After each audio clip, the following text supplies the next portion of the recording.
guys, welcome back to Resistance Chicks. We're your hosts, Leah and Michelle. Today is the 16th of August, 2018. Why are we wearing, InfoWars shirts? Because, oh, that's better. Like, that was better to do that. I didn't look at my hair before. No, your hair looks great.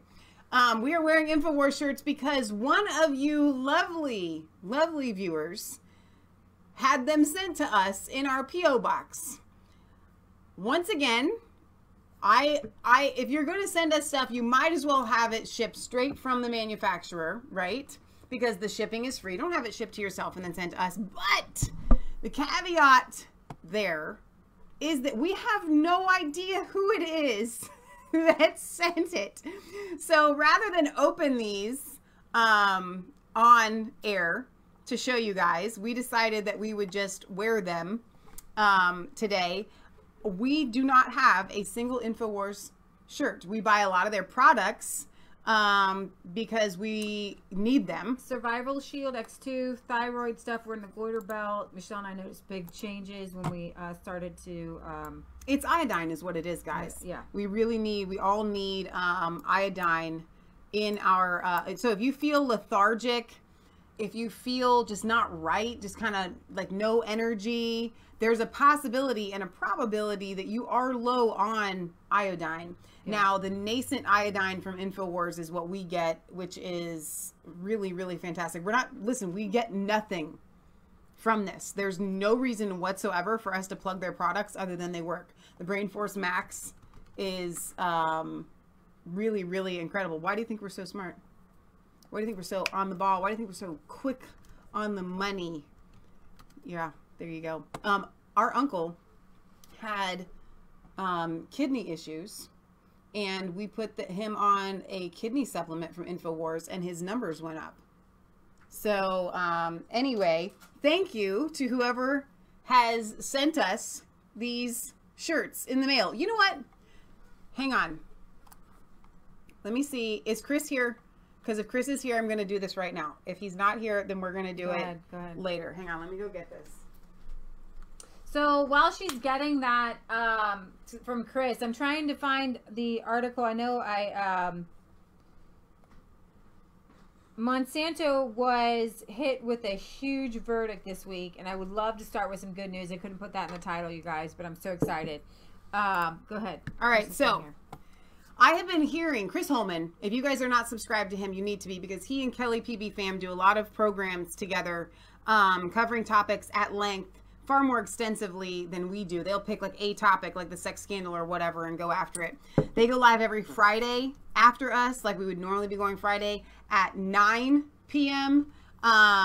So anyway, you guys can find them there. Anyhow, I have been hearing about his secret special spaghetti sauce. And he lives in Indiana, and he said, I really wish that I could get this to you. And I had sent him some of our jams and some of our honey. And I said, well, you could always can it. He had never canned before. So he spent all day on Saturday making his special sauce. Then on Sunday, he went to his grandmother's house, who taught him how to can, like literally pressure can, special said sauce. And he sent it to us. He sent 3 jars in the mail. And he has dubbed the special sauce Mama Q's spaghetti sauce. Now that is after the fact, and I'm going to say fact, that we believe that Q really is Patriot Gallery, our mother.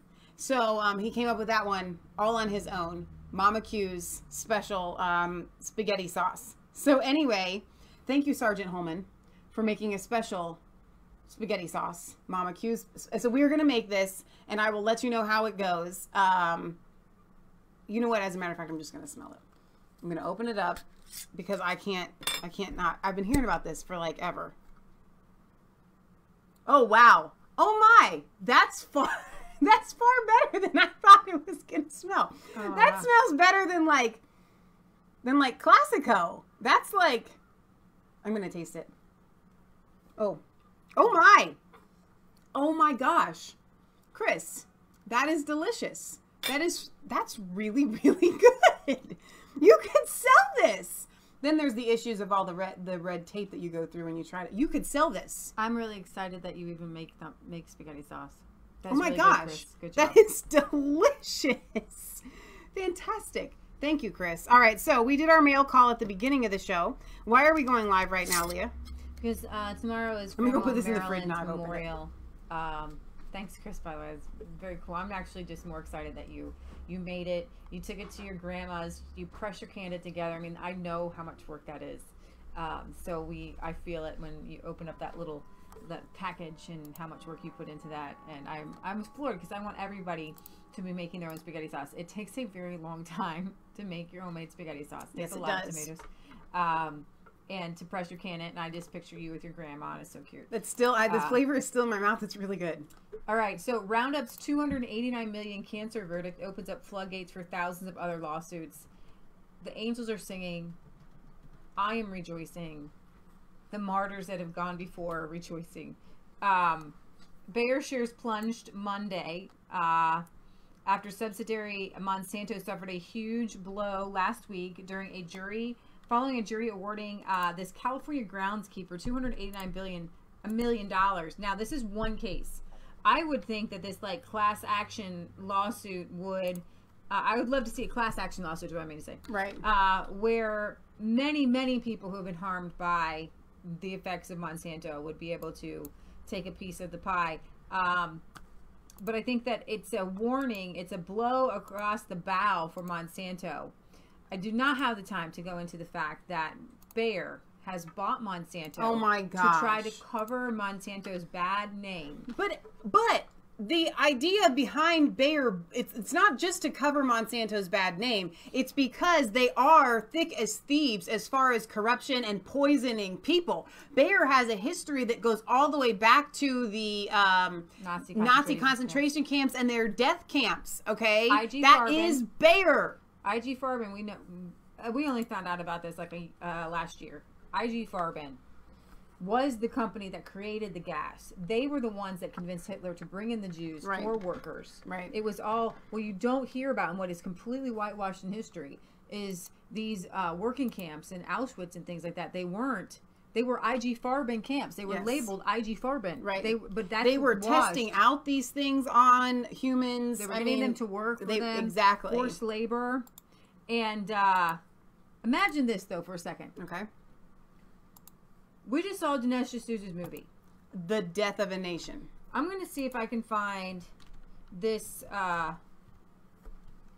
Which is I didn't know this, but there was the movie that Woodrow Wilson screened. I knew it was a KKK propaganda movie that he screened in the White House. I did not know that it was called The Birth of a Nation. Okay, so that's where the title, The Death of the Nation, comes from. It is supposed to be a play on that.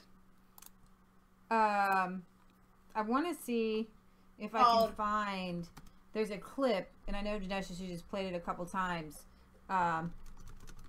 where the Nazis explain how the Nazis felt like our U.S. racial laws were too harsh. So, interestingly enough, we already had what Hitler and what the Nazis were looking for in place as far as treating a citizen as a second-class citizen. They looked at segregation and they said, look, America is doing that correctly. Let's follow after that. And so there was a discussion for how do we define who is Jewish, who is a Jew. The one drop rule was brought up because here in the United States, if you had one drop of Negro or African American blood in you, you were already deemed as a black person. So this one drop rule in the discussion of the Nazi, communist, socialist, whatever you want to call them, amongst all of these guys, in that particular discussion, this is documented. They said that the one drop rule was too harsh, was too racist. And I find that incredibly convicting for our nation. But that's what they were looking for. They were looking for some way to define who was going to be. We don't have volume. Oh, here.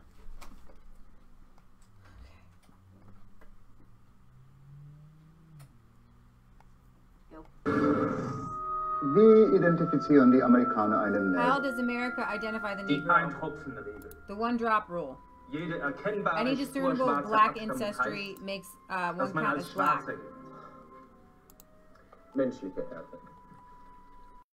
I don't know how I got We from... were looking at IG Farben. We were Yeah. looking at the Nazi concentration camps. Thank you. Bayer, okay, so after the breakup of IG Farben, three main We went offline for a executives- second there, but we're back Of course. again. Three main executives, they got like a few years in jail, maybe 7 years in jail, and then one of them came out and founded Bayer. Right. Kill all the, and so I have this mindset. See, I watched Death of a Nation. I see what they're doing to Alex Jones. And they just happened to pick the Jews to single out. And they sat around this table saying, how do we convince people that the Jews are bad? Yeah. Like, how do we convince them of this? Right. And what I see happening, and maybe you guys have watched the clips, I don't have them all up right now. I know that Sean Hannity has had some up, InfoWars had some up, where you have Chris Cuomo or everybody on the left literally calling us, you and me, all sane people Nazis, and saying that it's okay to punch a Nazi. It's okay to come up and randomly punch us. That it's not the same You as didn't hit just... that story today? What story? Or just tell them about it? The concert. No, I wasn't going to talk about that. Well, there was a guy that was doing a concert, and a man in the audience was wearing like a Trump hat. No, he just Or- he put up his middle finger to the band going on a monologue Is that what against it Trump. was? Okay. And so they got in some words back and forth, and the one of the main guitarists Singer, yeah. jumped down and Like started beat wailing the crud on out this of guy. this Trump supporter. And you see that because we're labeled as hate groups now, any violence against us, any censorship against us, We asked for it, apparently. is not just founded but needed. And that they're saying, and this is the slippery slope, that the Jews did nothing wrong. Right. The Jews did not deserve to be put in concentration camps or have, death. I mean, we're on that slope of shutting us completely out of all life. Right. It's so crazy, but guess what, guys? We're going to win. Just like this with Monsanto. The California jury concluded that Monsanto's Roundup and Ranger Pro products presented a substantial danger to the terminally ill 46-year-old Dwayne Lee Johnson, who became sick with non-Hodgkin lymphoma after using the spray for more than 2 years as a groundskeeper for a local school district. Jurors believe the company knew and should have known about the potential risks the product posed. Johnson's case is the first, get this, of a long list of about 4,000 people. I hope that each one of these 4,000 people gets another $300 million verdict and they go completely bankrupt. Yes. Looking to sue the weed and seed maker for similar allegations. Aaron Johnson, a 48-year-old former macadamia nut field manager who was diagnosed with non-Hodgkin lymphoma in 2014, is looking to sue the agrochemical company next after he says he got the disease after using weed killers for more than 12 years. Johnson tells Fox Business that after he heard of the victor on Friday, he could not stop crying. He said, I was so relieved that the truth came out in this trial and the jury recognized that and responded with an appropriate verdict. Immediately following the verdict, Monsanto came out and said, we've had 800 scientific studies. Let me just tell you this. They ghostwrite, right? So they have internal people writing the science and then they quote the science. Okay? So Carrie Gillum, an investigative journalist and author of the new book Whitewash that details Monsanto's history and this chemical and the revelations found in the company's internal records, tells Fox Business that Johnson's case shined a public spotlight on Monsanto's attempt to cover up studies linking the chemical with disease for decades. With this verdict and more than 4,000 other plaintiffs waiting in the wings, Monsanto could be in court for decades to come, and it could cost them and their new owner, Bayer, I hope, everything. The case is historic. It is the first time secrets from within Monsanto have been laid bare in the public court of law to scrutinize. Monsanto is facing a flood of thousands of additional lawsuits, with several trials already scheduled over the next several months. Christine Shepard, a 68-year-old retired coffee bean farmer who is also represented by Johnson's Timothy Leitzensberg and plans to take her case against Monsanto trial soon, tells Fox Business that she was shocked, surprised, and thrilled when she heard the verdict. She said, I really thought it would take a number of cases to be heard before we would get any positive results, like with the tobacco industry. But the jury could obviously see the deliberate deception by the Monsanto researchers and judged accordingly. She says, I see it in my local stores. Roundup has destroyed my life and caused my family so much pain. Monsanto is doing exactly what the tobacco industry did. And let me play for you. I believe Robert Kennedy Jr. is on the forefront of all of this. He has uncovered internal documents, emails. Before you play that, I want to show these guys something really quickly here. These look like space aliens. Do you know what they are? They are people spraying fields with the chemicals to keep the weeds down, to keep the bugs from getting into the food, and yet we have to eat the food and they have to wear spacesuits. Yeah. I mean, seriously. And here's the kicker. They are still getting sick and getting cancer through their spacesuits. Right. Okay. I mean, this is absolutely heartbreaking. Mm-hmm. We're very, very happy and we're grateful to the jury that they paid attention, they took copious notes. Some of the jurors had five notebooks. I will. And, No, you can hear him. If you listen, you can hear him. Well, I didn't know through the speakers. Okay, I will go over what he said. All The jurors, listen, guys, he has a disability. Yeah. You have to go. We have to just. No, try. I want them to be able to hear it. So you're going to have to stop the chatting, stop whatever, and really listen to this. Okay, the jurors took copious notes. They really listened. They took copious notes. Some of the jurors had five notebooks full of notes. They asked probing questions during their deliberations, and they clearly thought a lot and paid attention to the case, and we're really grateful for this outcome. Monsanto, for 40 years, has been taking the playbook of the tobacco industry, ghostwriting science, buying science, using all the different PR strategies and the legal strategies to confuse the science, to blur the science, and I'm so glad that this jury held them accountable. I feel so happy. This is such a good man. He's hardworking, he's a good father, he's trying to do the right thing about everything here, and, you know, he's going to have a comfortable life now. And maybe with the money that he gets from this case, there's state-of-the-art medicine out there that is, some of it is experimental, but some of it is very hopeful, but it's all very expensive, and it's, he may be able to afford that now, and he may be able to extend his life. Do you think he'll actually really see that money, though? Like Monsanto is certainly going to appeal this. I don't think Monsanto has a legitimate basis for appeal. So I think Monsanto will go through the process of appealing it, but I'm hopeful that Lee will see this money before it is too late. Okay, so he kind of just, Leah had already given you a preview of what he was going to say as far as them stealing from the tobacco industry's playbooks of writing this fake science and just going through the motions and then quoting that same science. At the end, they asked if this guy would ever see any of this money, because wouldn't Monsanto just appeal and appeal and appeal? And what Robert Kennedy Jr. was pretty much saying is it doesn't really matter. They don't have a grounds for an appeal. Of course, they'll try, but I think in the end, this guy will definitely see a payout. So another angle of this is the known carcinogen and infamous weed-killing chemical glyphosate, which is in Roundup, is actually found in your breakfast foods. Do you really want it there? Marketed for children. A new study has discovered trace amounts of the most widely used herbicide in oats, granolas, and snack bars.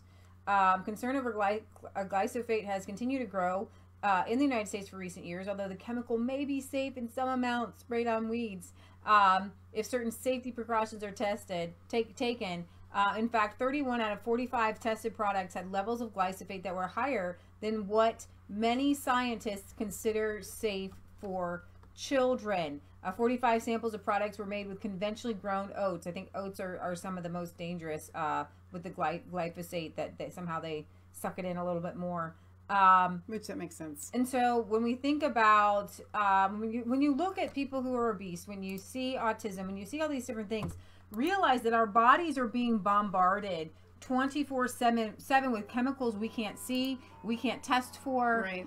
People have gluten intolerance at an astronomical level. People are having issues that they didn't have when we were kids. Right. Okay? You could not get as big as some of these people are getting. Like, it's impossible. Right. And it's just, why is it? Are they just overeating? Well, that is maybe part of it. Okay? But overeating in the 80s, 70s, and 80s was completely different. Right. Than now. I mean, like, people are, their bodies are being harmed with these foods. And with the chemicals and all that stuff. So I have some other good news. Former White House chief strategist Steve Bannon, he's got a movie coming out, you guys, September 9th. This is really exciting. That's he's just also around the corner. Launched Citizens for the American Republic. That's an outside political group which will advise surrogates, general talking points, and assist with media campaigns for candidates. As part of his new campaign, Bannon, who actually was a former Hollywood producer and has produced several films, will release a new documentary September 9th, Trump at War, the 2-year anniversary of then-candidate Hillary Clinton calling Trump voters deplorables. Bannon calls the November midterm election a referendum on Trump, one of which could have disastrous consequences for the president should the Democrats regain control of Congress. It's very simple to me. This is a referendum on Trump, up or down vote on impeachment. This other side, they're very motivated, and they're motivated for one thing. They want to impeach Donald Trump. It's all on the table November 6th, Bannon added. This is the re-elect. How do you use this to trigger the Civil War and the Democrat Party? You must win. The midterms have more value than the typical, we're holding the House. So let's play this trailer here. His supporters, what does it say This would have been good for me to about hear. you? Oh shit, he's bleeding. Yo. No, it's fine. The left and the opposition party and the media. What they want to do is shut up the deplorables.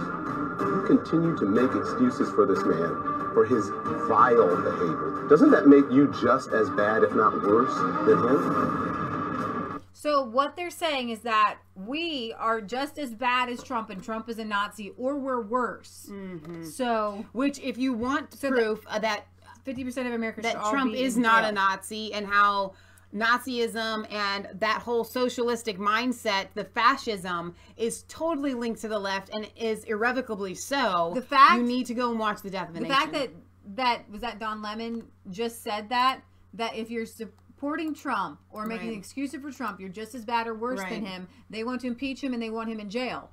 They literally want 50% of us in jail. Right. They would love to round us all up, shut us down, so they make us never talk ever again. That's what they want. They want us to stop talking and exposing them. This is fascism. This is socialism. This is Nazism. They are the real, like, seriously, guys, they're the real Nazis. But we can't fight them the way they're trying to fight us. Yeah. All right. We're going to pull it up here so you guys can see it a little bit better.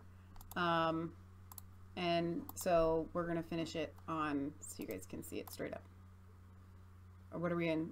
Just play it from the beginning. 32 seconds. Well, I can start right here. To make excuses for this man for his vile behavior. Doesn't that make you just as bad, if not worse, than him? 2018 is another election about Donald Trump. Because you know what? They're scared of him. They are scared of what he's done. They're scared of the economy that he's created. Historic tax cut, African American unemployment, Hispanic unemployment, record lows because of what the president's policies are. He's delivering jobs, he's securing the border. Probably the greatest foreign policy we've seen in decades. And for all of you who over the last few years have uttered that tired, lazy, uninformed, uneducated, ignorant response, you know what you can go do? Fuck Trump. They know that Trump is on the rise out there in the polls. If the Democrats win the midterms, they are going to go after Donald Trump for impeachment. Impeach 45! This election cycle is about the highest stakes possible for our nation. This is Armageddon. Tell me what the Democrats are running on. Are they going to vote on let's bring ISIS back?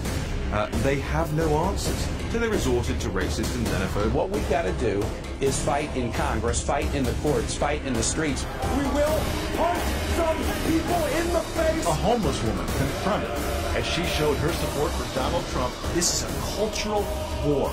And that's why we must do everything in our power to block this appointment. The left wants to undo our country. They want to take away the freedoms we have. We have created 2.4 million new jobs. 2018 is a referendum as to whether or not a duly elected president is allowed to do his job. The president is unstoppable, but he's only one man. You know, this is tough stuff. We're fighting a war. No wall, no USA at all. No Trump, no wall, no USA at all. No Trump, no wall, no USA. No Trump, no wall, no USA at all. And that's what you hear, this rhetoric on the left. Now, I want to give you guys hope, but before I give you hope, I want to take you to despair. Here's the deal. We are wearing these InfoWars shirts because one of our amazing viewers sent them. Okay? That being said, they have gone full force at literally removing Alex Jones and InfoWars from the entire internet. And remember this. Those lobbying Facebook and Twitter and YouTube is CNN. Yes. CNN. If that tells you anything, CNN took Alex Jones off. Right. CNN did it. Yes. But it wasn't just CNN, though. I mean, yes, it was. But they got everybody together. But no, CNN lobbied these people. Yes. That's what I'm telling you. I know, but what I'm saying is the idea behind the fact that all of these people were able to be coerced, bought off, whatever it was, by CNN is incredibly scary. So on the one hand, it shows just how scared they are. They realize that if they do not literally come out and start arresting people and putting handcuffs on them and removing them and wiping them off of the World Wide Web, which is supposed to be open for everybody, if they don't do that, if they don't take Alex Jones off of the internet, if they don't silence the libertarian, conservative, red-pilled voices, the truthers out there, if they don't silence us, and the Republicans maintain the House and the Senate, they lose everything. So they have pulled out all of the stops. They have come out like a devil with the pitchfork and the horns, and they don't even care what people think anymore. They don't care if people find out that they are silencing all of the voices on the right. They're silencing all of the voices that support Trump. They are literally saying, what was that screenshot earlier on Matt Walsh's, did you end up taking a screenshot of that like I asked you to? Yeah, I did. I don't know where your phone is, but it was just a comment on a Matt Walsh thing. And Leah was like, what is this? She was reading a comment, and then all of a sudden a little blurb popped up at the top, and it said something about like approving good comments or something like that. Leah's going to go and get it. But they have gone to every channel, to every avenue, all the way down to the tiniest of dissension, a comment. And they want you to silence any kind of voice of truth. Leah's pulling this up, but it's the fact that they have trickled this down to one of the most minute of things. They realize that the reason Trump was elected was because of Alex Jones and because of Facebook and because of YouTube. And if they do not capture all of that. Support better comments. Oops. I don't really want other people's names have to be up there. That's fine. Just support better comments that are thoughtful and demote the ones that are uncivil or irrelevant. Or irrelevant. What does that even mean? Uncivil or irrelevant.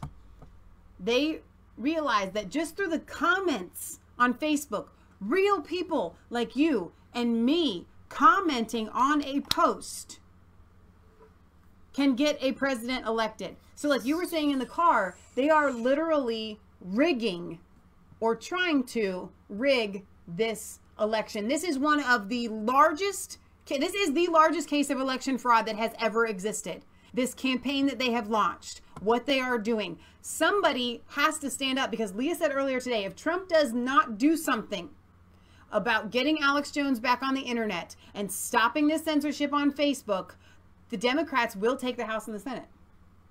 And they'll impeach Trump. And they will impeach Why Trump. tech giants aren't the same as Christian bakeries. So I've been hearing this a lot. And by the way, that one Christian bakery that just went to the Supreme Court, the man, he had a transgender now suing him because he wouldn't make a transition cake.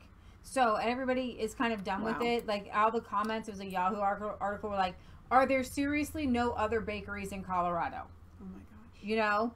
So why is it that, you know, Google, YouTube, Twitter, Facebook, and they're these, you know, capitalist systems that can, you know, do exactly what they want. No, actually, they designed their companies to be like the electric company. Mm-hmm. So what would take the electric company from shutting down power to Alex Jones's studio? Exactly. Why could the mail stop delivering mail to Alex Jones if you're by hate? Right? So if we're putting Alex Jones or extremists as in a category of like Muslim extremists. The telephone company as well. The telephone company could shut down telephone communications to the Muslim extremists, but at that point they're arrested and they're put in jail. Mm-hmm. Okay, criminal behavior is so different. Now, the Supreme Court actually ruled that Facebook could not disallow people accused of sexual crimes from getting on Facebook, because they said you can't make somebody not be in a public place. Right. Okay. And Facebook is a public They place. get around that by saying, well, within a public place there are rules that you have to abide, that everybody has to abide by. Yes, but, meaning he can't post child porn or pornography or violence. Yeah. The latest thing that got him kicked off Twitter for 7 days, Alex Jones, was that they lied and said when he said get your battle rifles ready, what he meant was they're coming for you. They're coming for your home. Be ready to protect your home. Right. And you're allowed to say, get your battle rifles ready to protect your home. In defense. But they're literally taking him out of context now. We never know what they're going to pick up on with an Alex Jones or a Mike Cernovich. And Alex Jones literally is the tip of the spear. He is the biggest conservative, right-leaning, anti-deep state, anti-Monsanto. Like he clicks all the boxes of all the enemies. Monsanto's against him. The vaccine companies are against him. The deep state is against him. Obama's against him. Big ag. Everybody is against him. So they all are coming against Alex Jones. And they have money and they have lobbyists to back and support this offense. Offensive. In the intense debate that followed the rapid-fire censorship of Alex Jones and Infowars across virtually every major digital platform last week, no argument has been lazier than the comparison with Christian-owned bakeries. According to this line of thinking, calls for tech giants to be regulated is equivalent to the leftist cry of "bake the cake, bigot," usually yelled at Christian bakers who refuse to cater to gay weddings on the ground of religious principles. But here's the thing. Let's say you're saying that. Mm-hmm. Then the left says it doesn't matter.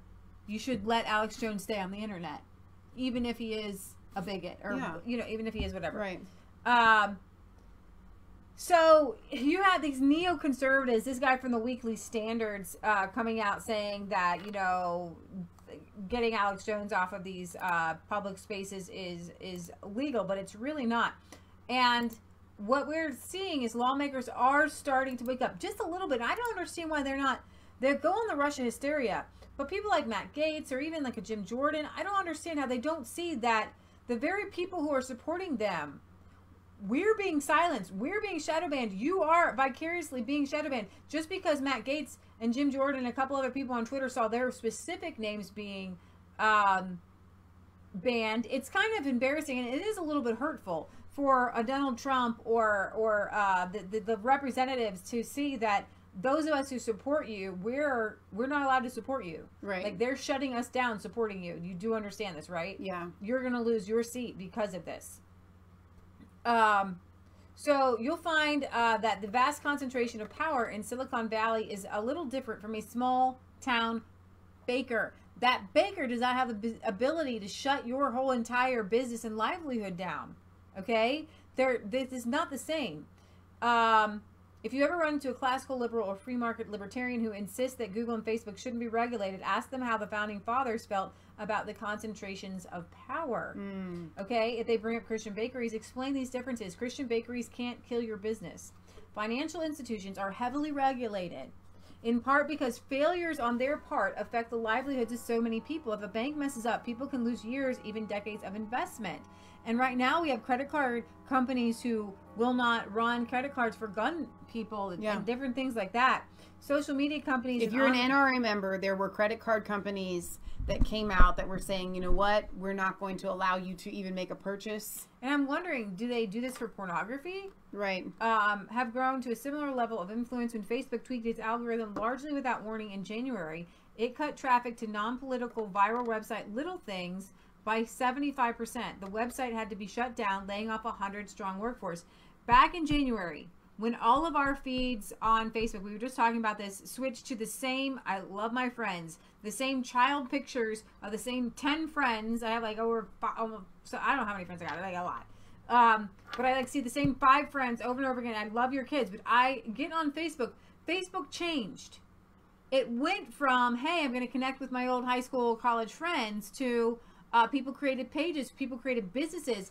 And when we liked or followed a page like a Breitbart or a Zero Hedge, it means or we want to Resistance follow Chicks, what they are posting. We want to have what they're posting in our feed. Right. And I'm lucky to get something in my feed. I know the Daily Wire under Ben Shapiro is not censored yet because he's kind of a neoconservative, and he gets to promote his stuff, and he pays to promote it. Yeah. Right? And I remember in January I was getting, my whole feed was all these people that I followed, and I loved it. And you're not allowed to tweak that now because Facebook is rigging an election. True. We were just talking about our friends Leo Nancy at the Jenny Museum, and how in Plymouth, Massachusetts, we talk about the monument, Kirk Cameron's movie Monumental, bringing back our country back to the Lord, and they don't show up in our feed. It's just nobody shows up in my feed. Christian bakeries can't swing an election. These tech companies can swing an election, and actually, let's see, annoying though biased legacy media like CNN may be biased social media, biased social media is far greater threat. Facebook claims to have boosted voter turnout by 3% in 2016, making small tweaks in their algorithm. And studies have shown that if search engines like Google manipulated their results in favor of particular candidates, they could sway up to 40% of undecided voters. That's massive. The author of the same studies estimates that biased search results shifted between 2 to 3 million votes towards Hillary Clinton in 2016. How much more could they shift in 2020? Modern elections are won and lost on social media, not legacy media, not what we don't watch TV. None of us watch TV anymore. We don't open a newspaper. You guys don't watch TV. Brad Pascal, he is leading he led the digital operations team that totally outclassed Hillary Clinton in 2016, at least on Facebook and Twitter.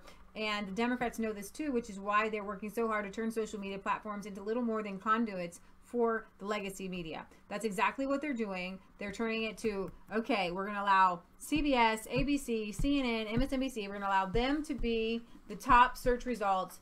They're going to get first billing. I bet if you like their pages, you'll see them in your feed. The political goal isn't to stop Russians who manipulate both sides of American politics and invest barely any resources in social media propaganda, which has virtually zero effect on voters anyways. It's to ensure Trump can't repeat his social media grand slam of 2016. And Christian bakeries don't incubate grassroots movements. Equally as important as the measurable effects of social media platforms on politics, like boosting voter turnout, changing the opinions of undecided voters, and targeting ads to particular audiences, are the more intangible elements like the birth of grassroots movements. Establishment parties will be severely hampered by social media bias, but they can always fall back on broadcast media and their nationwide network of activists to get their message out. Grassroots movements have no luxury. How do we get our message out, you guys? Social media is the only way. We were able to get Donald Trump elected because of Facebook. He would not have been elected if everybody just watched our ABC, NBC, CBS, everything. Because of Facebook, Twitter, and YouTube, and even Reddit and 4chan, they mean life or death to grassroots movement. That people, and I even hate the word grassroots, just regular people, sane people who have their own ideas. And Christian bakeries aren't public squares. In 2017, the Supreme Court unanimously ruled that it was illegal for the state of North Carolina to prohibit registered sex offenders from using Facebook or Twitter. It was a decision that understandably made a lot of people quite upset. Nevertheless, Justice Anthony Kennedy wrote in the major opinion that it was justified because social media platforms had become modern public squares. Oh my gosh. These websites can provide perhaps the most powerful mechanisms available to a private citizen to make his or her voice heard. I doubt he or any Supreme Court justice could reach the same conclusion about a bakery. The judgment did not affect any private company. It merely prohibited the government of North Carolina from banning citizens from social media companies. But the question in the case of Alex Jones is whether private companies can banish people from public squares. Can they? An older ruling says no, they can't. In Marsh versus Alabama, in a ruling from 1948, the Supreme Court ruled that the town of Chickasaw, Alabama, then a company town operated by the Gulf Shipbuilding Corporations, could not use trespassing law to ban the distribution of religious material on its sidewalk. Even when a private company owns a public square, therefore it cannot ban people from it. So the situation is complicated by recent rulings designating corporations as persons with their own First Amendment rights. I hate that. But if a corporation is a platform and not a publisher, and therefore takes no legal responsibility for the content posted by its users, it's hard to argue that such content is the First Amendment expression of the corporation and not the user. Christian bakers aren't utilities. Christian bakers aren't monopolies, duopolies, or even oligopolies. Okay? Put it in perspective, the comparison of Christian bakeries is patently absurd. Each industry faces its own specific set of regulations. A cake shop's product is food, so guess what? It'll be subject to food regulations. A social media company's product is providing a platform for speech, usually in exchange for data. The fact that we don't currently have specific regulations for that kind of industry is because lawmakers haven't been able to catch up with technology. So I may not be the sharpest tool in the box, but Liberty Watcher has a very valid question that I think I have the answer to. Somebody else can correct me on this. What the heck does a private company owning a public location mean? It means that, like, let's say you go to the grocery store. You're out in the public, okay? That's a public sphere. It's a public place. It's open to all people. They cannot restrict access to the grocery store from anyone that is not a criminal. And even then, you'd be in jail and not, you know what I'm saying? So the public is any area where all of the public is welcome to be. So it can be a private company like Walmart or something like that that owns a private place, and yet it is a public sphere. And so that's what we have when we talk about Facebook. We need to start transitioning our thoughts, and those of us that are more old school, it's very difficult to do.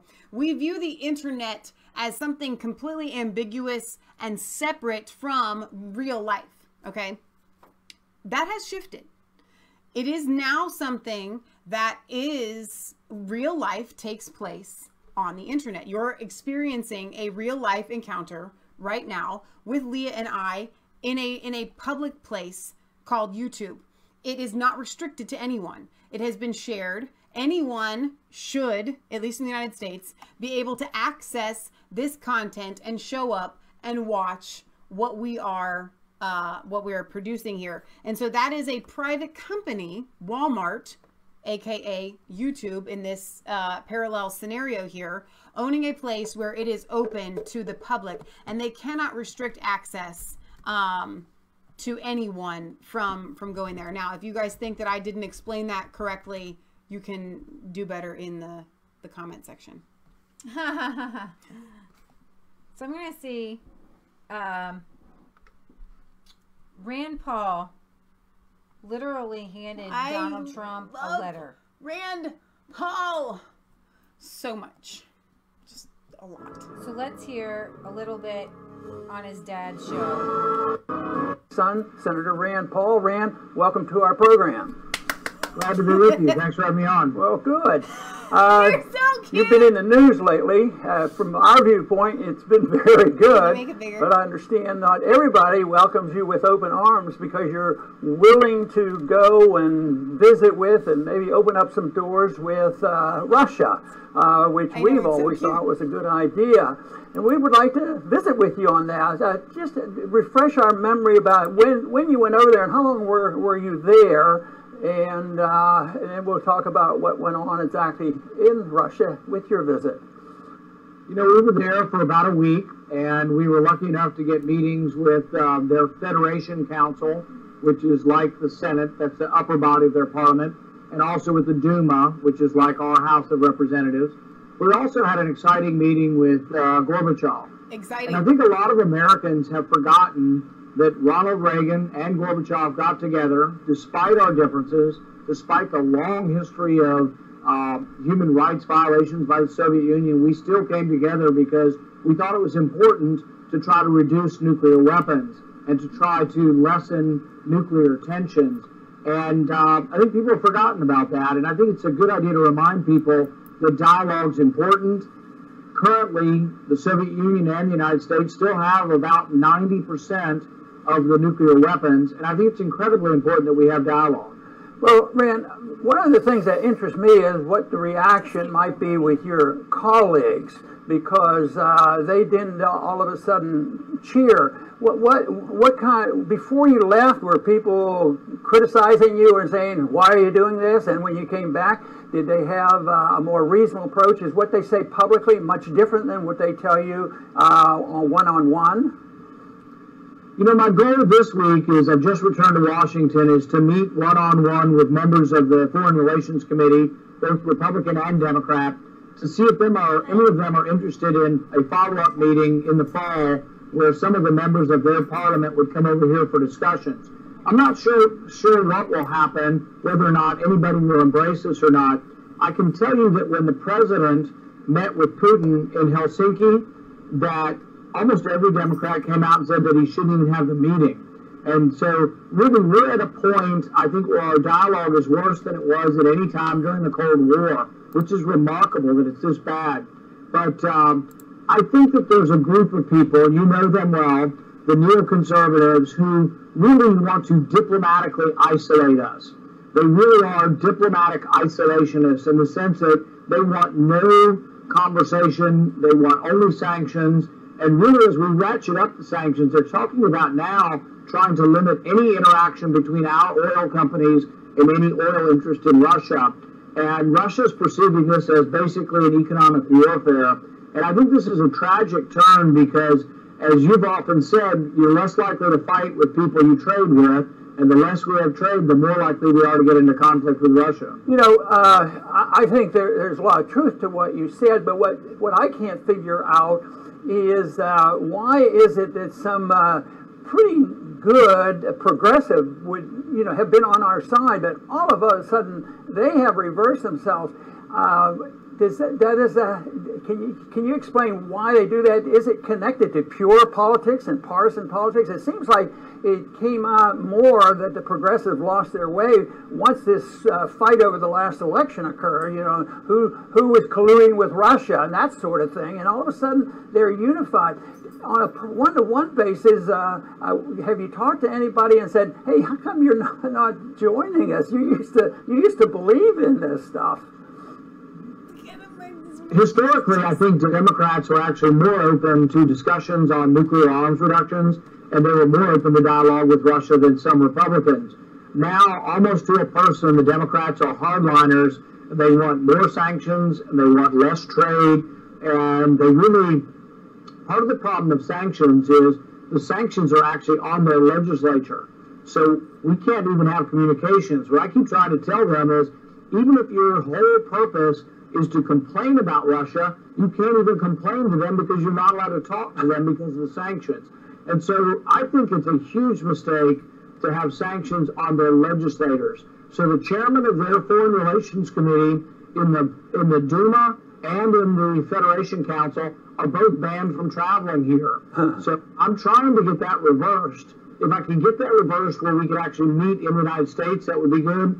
If not, I am telling them that I'm willing to meet in a neutral third country like Switzerland next year if we cannot allow them to come to the U.S. But I think we need to reverse those sanctions that prevent them from traveling here. Yeah, isn't it strange that we who believe in a little bit of openness and conversation, we're called isolationists. At the same time, the people who put on the sanctions and won't talk to people, they're the good guys and they're pro-American. We're un-American and we're isolationists. And I know you've been confronted with that word too, and I think you've done a lot to educate people about, you know, isolationism versus non-intervention. Well, it won't surprise you that in Washington, things aren't always what they seem, and so it's kind of the opposite of what they say. The true isolationists really are the people who do not want to have any diplomatic exchanges with Russia, they don't want to trade with Russia, and they're involved with military interventions that actually cause us to be more isolated around the world.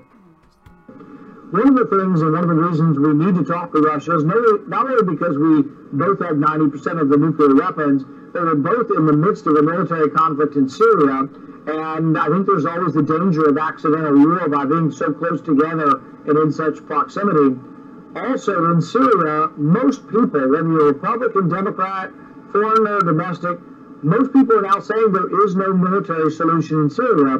So the solution to Syria really is going to involve diplomacy, and really Russia has had a long presence in Syria. I don't think they're going away. I don't think it's in our national interest to try to push them out of Syria, but it is in our interest not to have millions of people being killed in Syria and hundreds of thousands of refugees fleeing and destabilizing Europe. So people who don't want to have a conversation with Russia are making a big mistake, and they really risk greater calamity in Syria if we have no conversations with Russia. Yeah, you know, I remember very well when the Cold War was pretty hot, and I was drafted a little bit before you were born, and yet we still have this struggle. But then there was this big switch. The switch, of course, occurred in '89 and '90. Having lived through it and been drafted and was in the military, the Cold War had real meaning for me.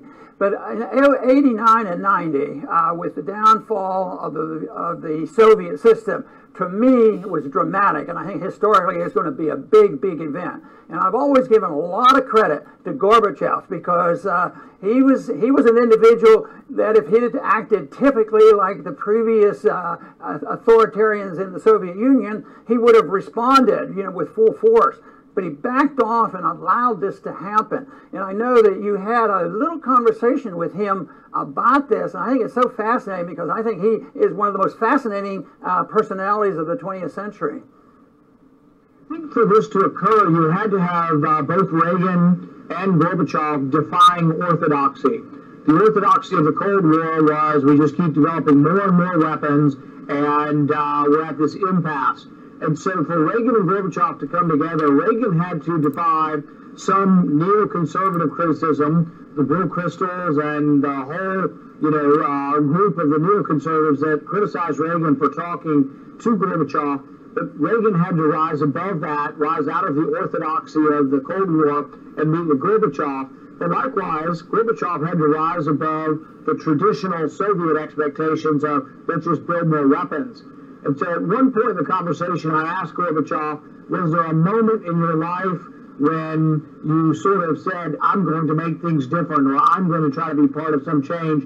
And he said if there was a moment, it was when he was a young man, and I think he was a military officer at the time, but he was a young man with other officers, and they watched a film about the devastation of the nuclear war and what would happen. And he said, even though I'm not a religious man, he said, we all walked out of that meeting and said, oh my God, we must do something. And I think it would... Pause it right there, because I don't want to give you guys this big long monologue without some commentary on this.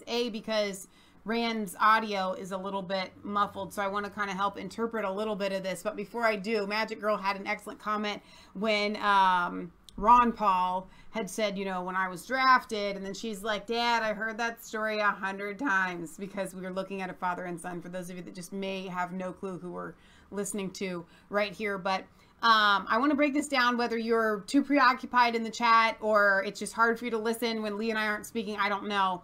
But what Rand is talking about is actually meeting with Gorbachev. Okay, he went Okay. This is mind blown.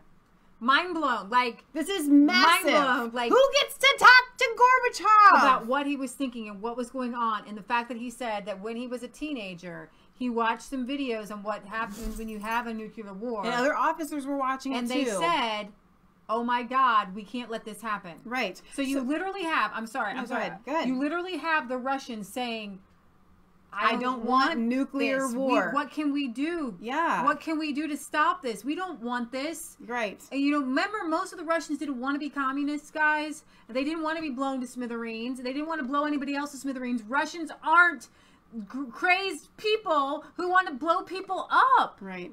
They do not want nuclear war because nuclear war is bad for everyone. All right. Yeah. So here we are getting from Rand. So now you say Russian, and like seriously, you might as well say Islamic terrorist about every single stinking Russian. Right. I think that this is actually one of the biggest things. So let's combine this with we literally went from Fiddler on the Roof to happy-go-lucky Russians to now every single Russian is like pulling out a Tommy gun ready to blow Americans' heads off. I had not seen this interview. But I'm now melding all of the things that Rand is saying with Rand handed Trump a letter. I don't even know. Like, seriously, I have goosebumps. I'm at all, like guys, we are literally witnessing a Gorbachev tear down this wall moment, but it's in a different context. Mm-hmm. Totally different context. What I mean is we're at a pivotal crossroads where the same communists that literally don't care how many people die. Right. They're just going to get their thing done. They're going to do whatever they're going to do. Right. Okay? That is Hillary Clinton. That is Barack Obama. That is George Soros. That is the deep state. Like, they are led by Satan. And they are led by Satan to destroy people, to hurt people, to steal from people. They are evil, you guys. That's the best way to describe this. They don't make sense. Right. A lot of the stuff they do doesn't make sense. They do it just to hurt people.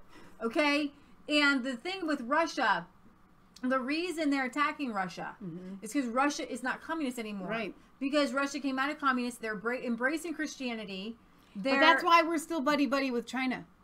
Right, because they're still communist. Because they're still communist. They're still censoring. They still believe in... They still have hate and evil. Absolutely. As part of their upper echelons. Yeah. I want to finish... I'm not going to watch the whole thing because I think you guys can watch it on Rand Paul Institute. I want to finish his thought on Gorbachev, though. Okay, great. Oh, my God. We must do something. And I really think... really affected him. When I was there in Russia, we actually visited what's called Bunker 42. It's 180 feet below the streets of Moscow, and it was a bunker with 10 feet thick concrete walls made to withstand a direct nuclear blast in Moscow. And they showed a film of some of the nuclear arms race, and the last weapon that was exploded above ground was Russia in 1961. It was a hydrogen bomb, I think exploded about a mile above the ground, and it devastated everything for like 300 kilometers. And so I think people in the United States need to, I think we've forgotten about it. I remember as a kid, we talked about nuclear war, and we had safety drills to prepare for nuclear war.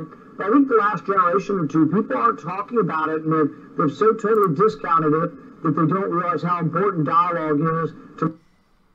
Thank you, Rand Paul. Now, I do have in one of my links the actual letter.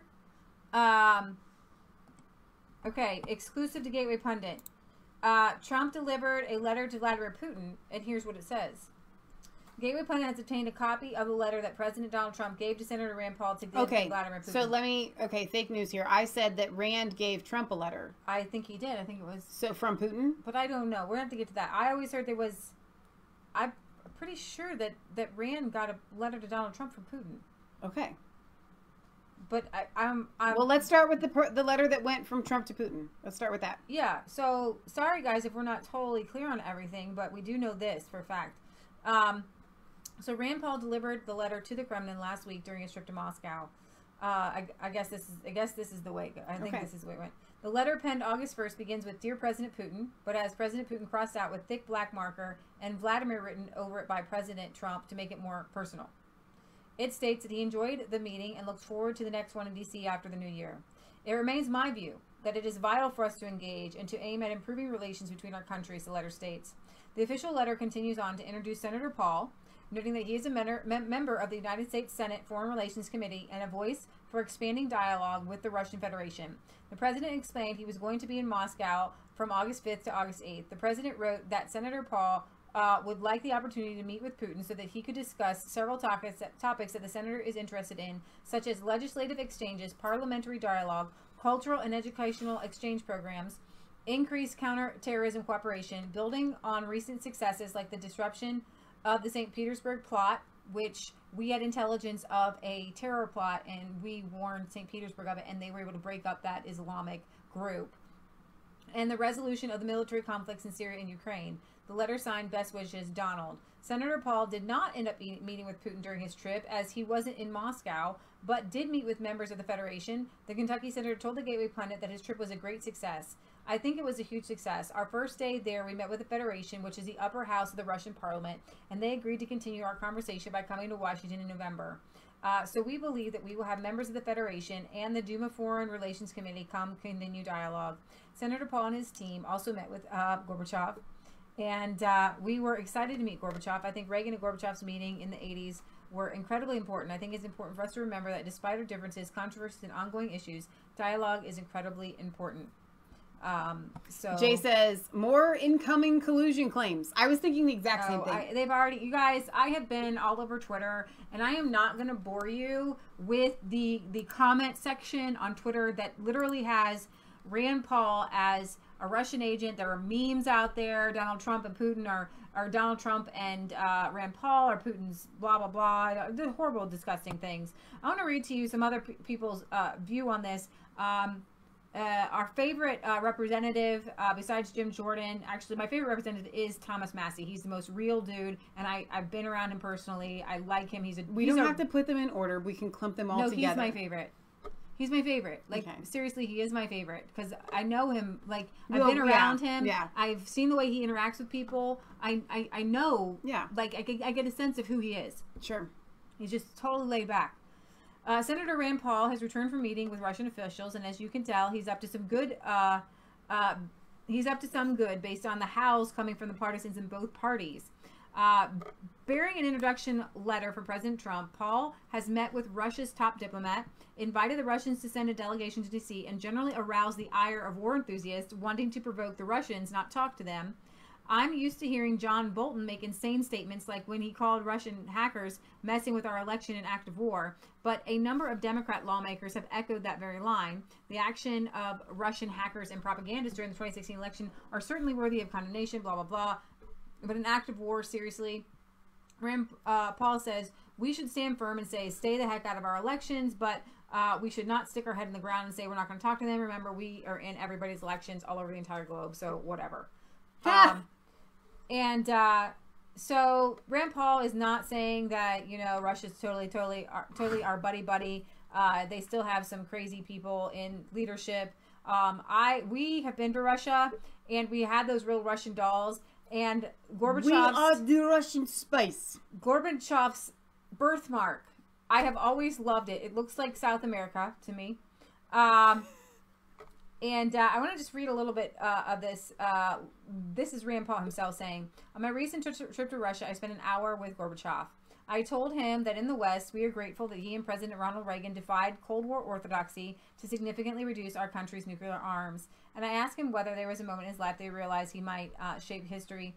And we told you watched that thing where he says, oh my God, we don't want a nuclear holocaust. Gorbachev's youthful concern about nuclear disaster became apparent when he assumed the leadership of the Soviet Union. In a speech he gave to senior personnel of the Ministry of Foreign Affairs in May 1986, he said, peace is the value above anything. In the nuclear cum space era, a world war is the absolute evil. It can't be won. We've seen the movie with Matthew Broderick, War Games. I asked Gorbachev about meeting Reagan for the first time, and he said their first meeting was affable but inconclusive. Press reports from the Reagan camp, Cindy might need that food, revealed that Reagan thought Gorbachev was just an old-school Bolshevik. Gorbachev remembered his response when his aides asked whether Reagan was just a hardline anti-communist. Gorbachev chuckled and said, no, he is a dinosaur. Both men persisted. Despite the Cold War atmosphere, rampant mistrust, and fear-mongering on both sides, the leaders engaged one another. Ultimately, multiple agreements were hammered out. Over the years, agreements with Russia to reduce nuclear arms have not followed a straight path of success. And, you know, it goes on to say, I mean, this is a really great article of how Rand Paul. So I want to kind of throw you guys a little bit of a bone. Okay. Because I'm friends with Millie Weaver's husband, Gavin, on Facebook. He shared something. I'm just going to read it for you. This is a conspiracy theory for you. Hint, hint, wink, wink. So it says. These are just a couple of things. We're going to get to why I put the so-called Russian collusion at the end. Space Force is a new intelligence agency created to counter compromised agencies working with tech giants. Chinese military, terrorist organizations, black market, and human trafficking rings that are working to transfer U.S. government assets, etc., under a consolidation with a Chinese government as last move in dissolving the U.S. and erecting a world government in its place. 2. The Democrat Party, along with Obama holdovers in the CIA, FBI, DOJ, in concert with establishment members of the GOP and RNC, are currently working to run a coup to overthrow Trump if midterms favor Trump. 3. Democrats are fomenting civil unrest to force martial law before midterms if midterms are going to favor Trump. 4. Democrats, establishment Republicans, etc. are going along with the Chinese takeover. 5. Musk is working with Space Force to disable compromised satellites used by tech giants, Chinese military et al. 5. Did I say 5 already? Mm-hmm. Rand Paul's brokered deal with Russia to protect our ports while the military runs a counter coup to arrest the Chinese infiltrators, tech giants et al. 6. The wall is to blockade Chinese special forces housed in Mexico waiting for the go-ahead. 7. So-called Russian collusion is code for counter-Chinese infiltration operation, with the establishment working with the Chinese against Trump working with U.S. military. 8. Green light has been given for a big event false flag operation to demonize Trump as a cart before the horse justification for his removal. Interesting. I wanted to throw those out there for you guys. To think on, give like you a little Q bit, post, yeah. Right? It's kind of like a Q post. Okay, so I'm really excited about this next thing. Rand Paul again, guys. Rand Paul thinks Julian Assange should be granted immunity for his testimony. Hallelujah. Senator Rand Paul believes that WikiLeaks founder Julian Assange should be given immunity in exchange for him testifying before the Senate Intelligence Committee. Speaking to the Gateway Pundit, Rand Paul asserted that Assange likely has important information about the hack, and it's unlikely he would agree to testify without immunity. He says, I think that he should be given immunity from prosecution in exchange for coming to the United States and testifying. I think he's been someone who has released a lot of information, and you can debate whether or not that has caused harm, but I think really he has information that is probably pertinent to the hacking of the Democrat emails. That would be nice to hear. It's probably unlikely to happen unless he's given some type of immunity from prosecution. In a letter delivered to the Ecuadorian embassy in London, where Assange has resided for the past 6 years, Senate Committee Chairman Richard Burr requested that he make himself available for a closed hearing at a mutual agreeable time and place.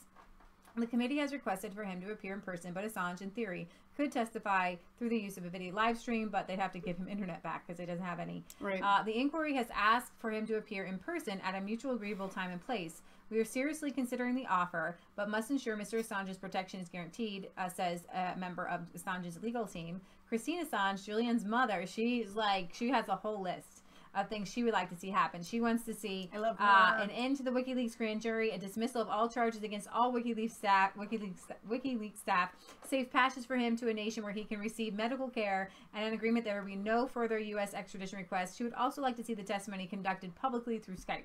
Yes. Senator that would Burrs, be fantastic. I know. Senator Burrs repeatedly declined Gateway Pundit's multiple requests for comment on the issue, but both Senator Paul's father, Ron Paul, and senior chief strategist John Stafford signed an open letter published by the Gateway Pundit in April calling for Assange's communications to be restored, for the United States to end the grand jury investigation into WikiLeaks, and for all charges against the publisher and all other staff members to be dropped. Because unless you go after the Wall Street Journal and New York Times and all the different mainstream media that let CIA members and all these other, like James Comey and all these people, leak classified information, they would have to be prosecuted as well. Exactly. Then everybody's going down. So this was a funny article, I thought. This was written on August 2nd. The Chinese people hope powerful Grandpa Trump ends the Chinese Communist Party. So when we're talking about governments, when we're talking about giant communist governments, The people don't want to live in them. They don't want to be there, you guys. I mean, think about the North Koreans who, like, their intestines are filled with worms and they're dying. The Cubans would actually, they're getting on rafts trying to get across the, you know, to Miami. People are trying to leave these countries. They want to be on Facebook. Dude, watch this. Did I tell you this? China bans Winnie the Pooh. Okay, I'm not even kidding you. This is like not even funny. You mean the new Christopher Robin movie? Yeah. Okay. I'm not. This is not. Oh, that's right. But he kind of does look like. I mean, that's actually a pretty. They're saying that he looks like President Z, however you want to say it. Every time you click on these, so it wasn't just the movie itself. They're just banning Winnie the Pooh. It's the French. Winnie the Pooh in all of China. Yeah. So what are they going to do? Start arresting anybody that has Winnie the Pooh? I'm sure of it. Contraband. I know this is actually covered on like mainstream media. So I'm not even getting any. Let's see what TMZ has to say. This is hilarious. Okay, so earlier this week, a bunch of memes went viral in China of people posting, basically comparing the president to Winnie the Pooh. So there was like this one with the Japanese, there was one with President Barack Obama.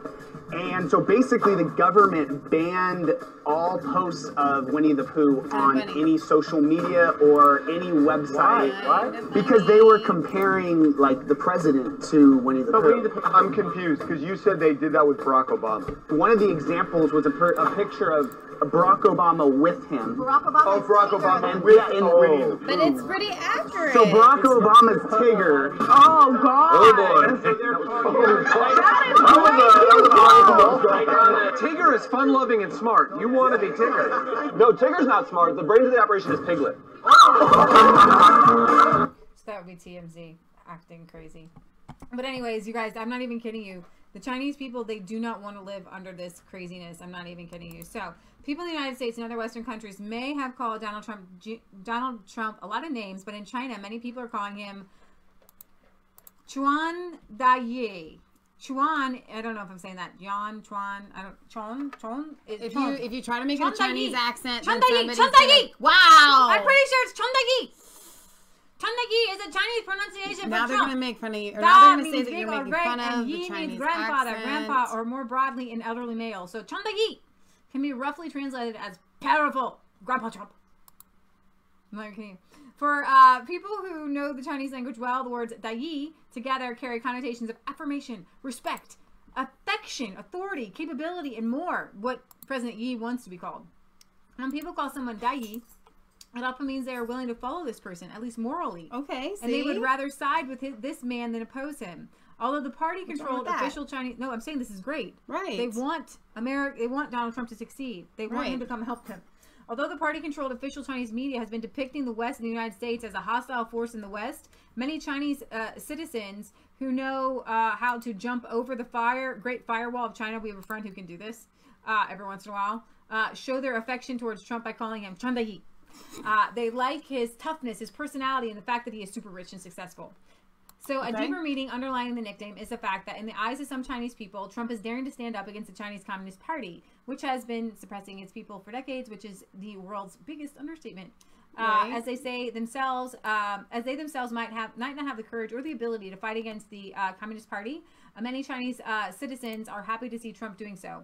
For example, when a vaccine scandal broke out recently in China, the hundreds of thousands of children being exposed to an ineffective DPT vaccine, many angry Chinese parents flooded the Chinese social media accounts of the U.S. Embassy in China.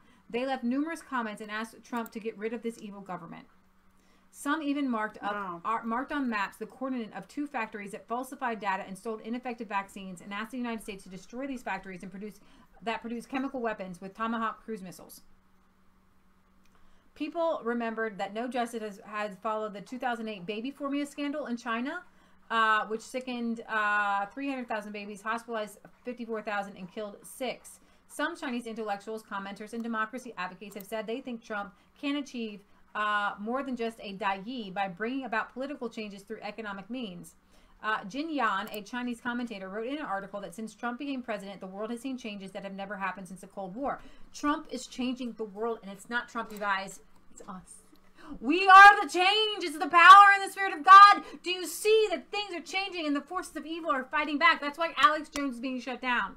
Okay? That's why they're censoring us, because we're actually changing the entire world. Guys, I have been praying for China to be set free, for the gospel of Jesus Christ to reach China. We've had Christians bringing in Bibles. And this is what I was talking to Matt and Michelle on the way to the feed store today. I was saying, you guys, I went to school to be an evangelist, to preach the gospel of Jesus Christ, to set people free.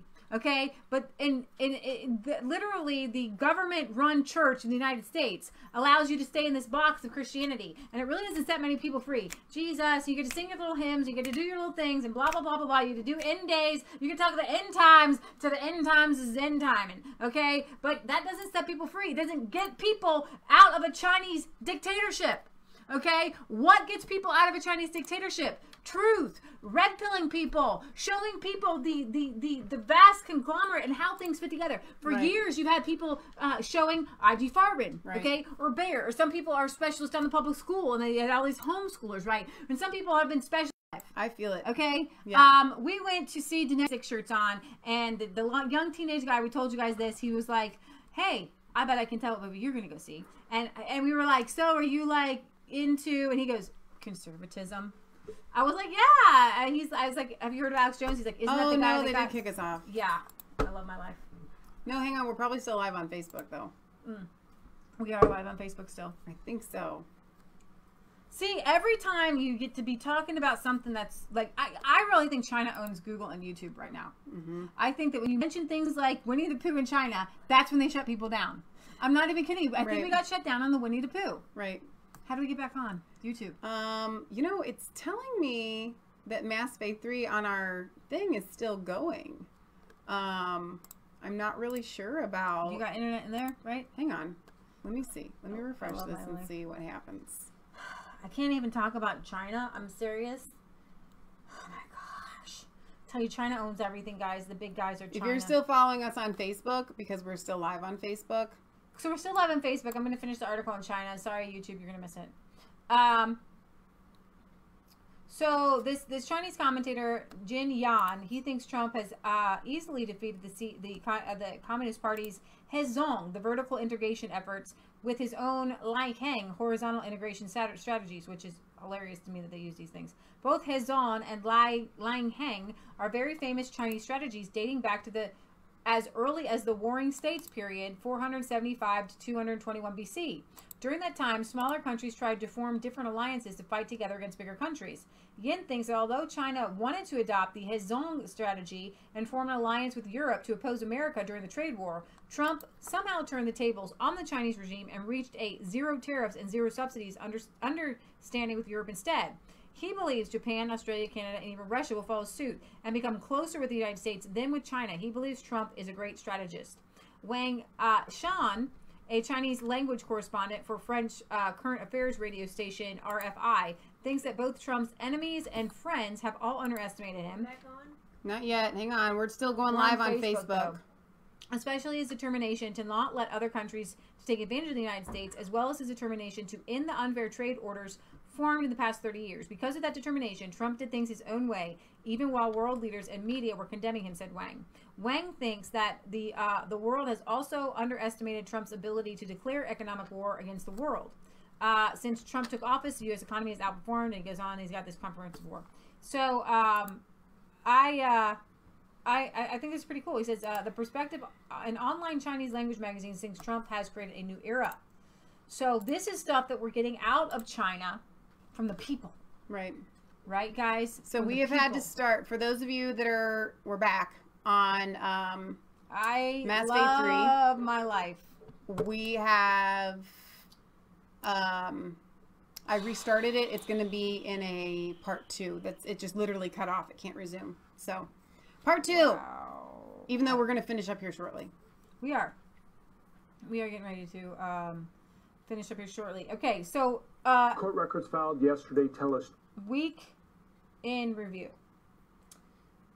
The New Mexico compound. The the most angering news is that the judge let these people go free on $20,000 bail with little ankle monitors. But somebody like Paul Manafort is in isolation 23 hours a day for tax fraud in 2005. Do you want to explain to them the story a little bit all over again? Because the judge...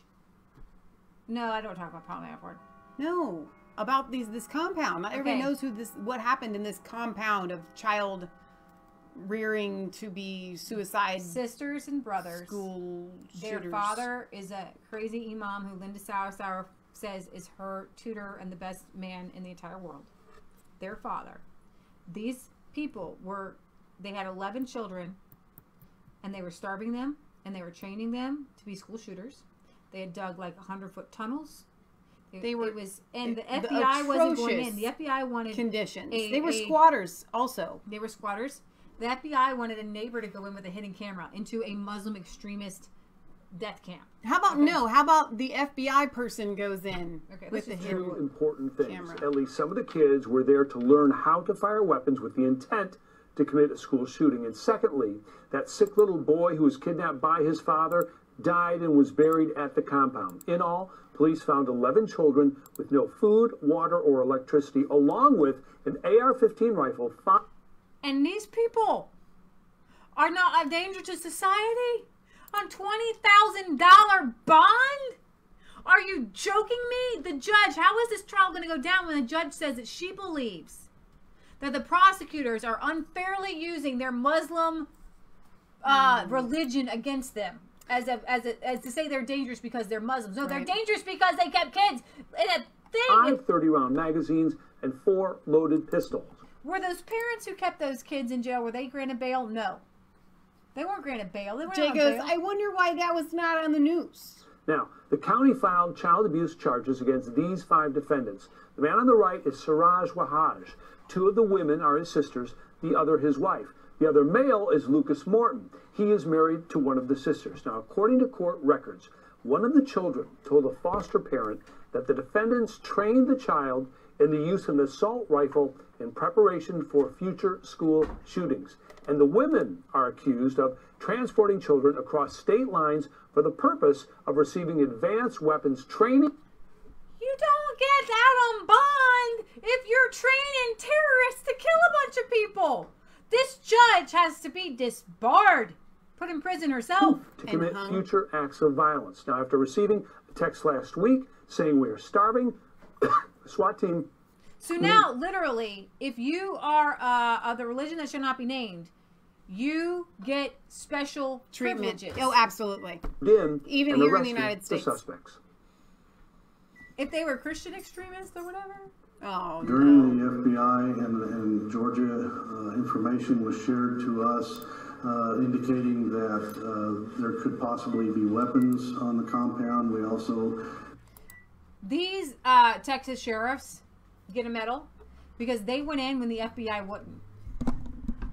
Patriot Gallery. If you're Christians, you're Waco, and they go in and they blow up the kids, they blow up the adults, they blow up everybody up. Yeah. Oh, I think they poisoned the kids too and burned them up with chemicals. They weren't real Christians. They were crazy, but yeah. But it doesn't matter. Yeah. If you're a Christian local extremist. information that shooting was taking place at this compound. We also knew from surveillance that there was a shooting range built on the west side of the property. Wow. So police had the site under surveillance for about 2 months, but when they got that text about food and water, that's when they moved in. That's right, William. So what can you tell us about that little boy that actually led them there? The police were searching for, and then this group also has ties to a radical cleric? Right, well, the sheriff has called this group Muslim extremists, but he did not elaborate. Now, initially, police, as you said, were looking for this little boy, soon to be 4 years old, Abdul Wahaj. He was kidnapped last year by his father, Siraj, who believed the boy was possessed by the devil and planned to perform an exorcism. In fact, the child couldn't walk because of epilepsy. Now, Wahaj's father is a controversial Islamic cleric from Brooklyn who was named but never charged as a co-conspirator in the 1993 World Trade Center bombing. He also praised the man convicted in that bombing and called the CIA and the FBI, quote, the real terrorists. Now, Police found what they believe to be Abdul's remains, but that has not been confirmed by the coroner. There's someone's remains. They're a child. I think that it's not reaching to guess that it is that same child. So the prosecutors provided more details about the accusations during a court hearing in which they asked that Siraj and Wahaj and the 4 other defendants be held pending trial on child abuse charges. Good idea. But the judge in the case ruled against the prosecutor's request. You've Judge got Sarah Backus said although she was concerned by troubling facts, prosecutors failed to articulate any specific threats to the community. Okay, hang on. You have the remains of a child on the property, and you don't think the prosecution gave you enough facts to hold these people? If you find the remains of a child on my property, I'm going to jail just automatically. I mean, I just know that's a fact. Okay, seriously. This is insanity. Public defenders argued the boy's father was trying to heal the child by reading passages of the Quran, but prosecutors claimed he was denying the boy medication. One of the children taken into custody claimed that the boy had died in February. The children said that they were told the boy would be resurrected as Jesus and guide them on which corrupt institutions to attack. What?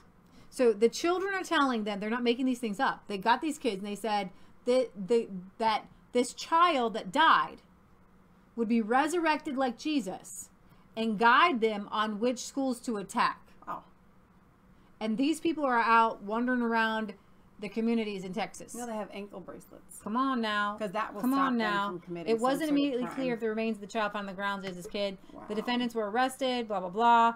I cannot believe the defense attorneys argued that the prosecutors were trying to unjustly paint their clients as armed militants. Oh, they were armed. New Mexico. New Mexico, I'm sorry. said Texas. I think Thank New you. Public defenders also argued that rifles and handguns found on the property were common guns and could be... I want the world to be sane again. I want the world to have common sense again. I want judges to have common sense one more time. You know the question at the end of like the Miss America pageant? You know, if you could change any one thing. And they all say world peace. I would say world sanity. That's the judge, dude. World sanity. Patriot Gallery again. Well, it's like I want the world to be sane. The only way the world's going to be sane is if we go back to gold and silver as money. Because paper dollars is an illusion of wealth. Preach it. And they can preach as much as they want. Print as much as they want. Well, if they can print as much as they want, they can do as much evil as they want. Well, gold and silver is going to limit corruption. True. And you're going to have a farm. You're going to have to grow your own. You're going to have to do things yourself because if you're gold and silver, instead of having somebody else put your roof on, you're going to put your roof on. You're not going to give your gold and silver away so easy. Example because we're getting But if you're going to do something, if you're going to have anything, you're going to do it yourself. You're going to make your own clothes and do things for yourself first. Because gold and silver, it limits what you can do. Right. And limits business, you won't have these big conglomerates that own Google, you know, because gold and silver limits everything. Absolutely. I want to give you an update. Thank you, Patriot Guy. We said that all the time. Update on the attack in London. Was a terror attack. Minister for the State Secretary Ben Wallace MP has admitted the suspect in the car ramming that authorities are currently treating as a terrorist incident is a British citizen who came from another country originally, or is basically an immigrant. It's not clear why Wallace chose to use such a torturous form of words when making the admission, but he did not confirm that the apparent attack was only being treated at the moment as a terrorist incident, and we haven't yet fully confirmed that either. Wallace did not disclose the original nationality or religious background of the man. Oh, really? And but I do believe it has been confirmed. Barry has given me a link. Maybe you can find it. And Donald Trump says another. A link on what? Who the terrorist is from. He was from the UK terrorist stabbing. There's more information. Another terrorist attack in London. Donald Trump says these animals are crazy and must be dealt with through toughness and strength. So there is more information on him and to see where he was from. Do you see it? Going up, going up, going up. Sudanese. He's Sudanese. Do you want me to open this up or no? No, we're good. All right. All right. Okay, so I'm going to do that. Europe. Brennan, yesterday, lost his security clearance. Clapper lied under oath. Susan Rice blamed Benghazi on a video. Strzok James Comey is fired. McCabe is fired. Does Jesper need to go outside? Strzok fired. Gates fired. Page demoted, then left, or demoted. He needs to be fired.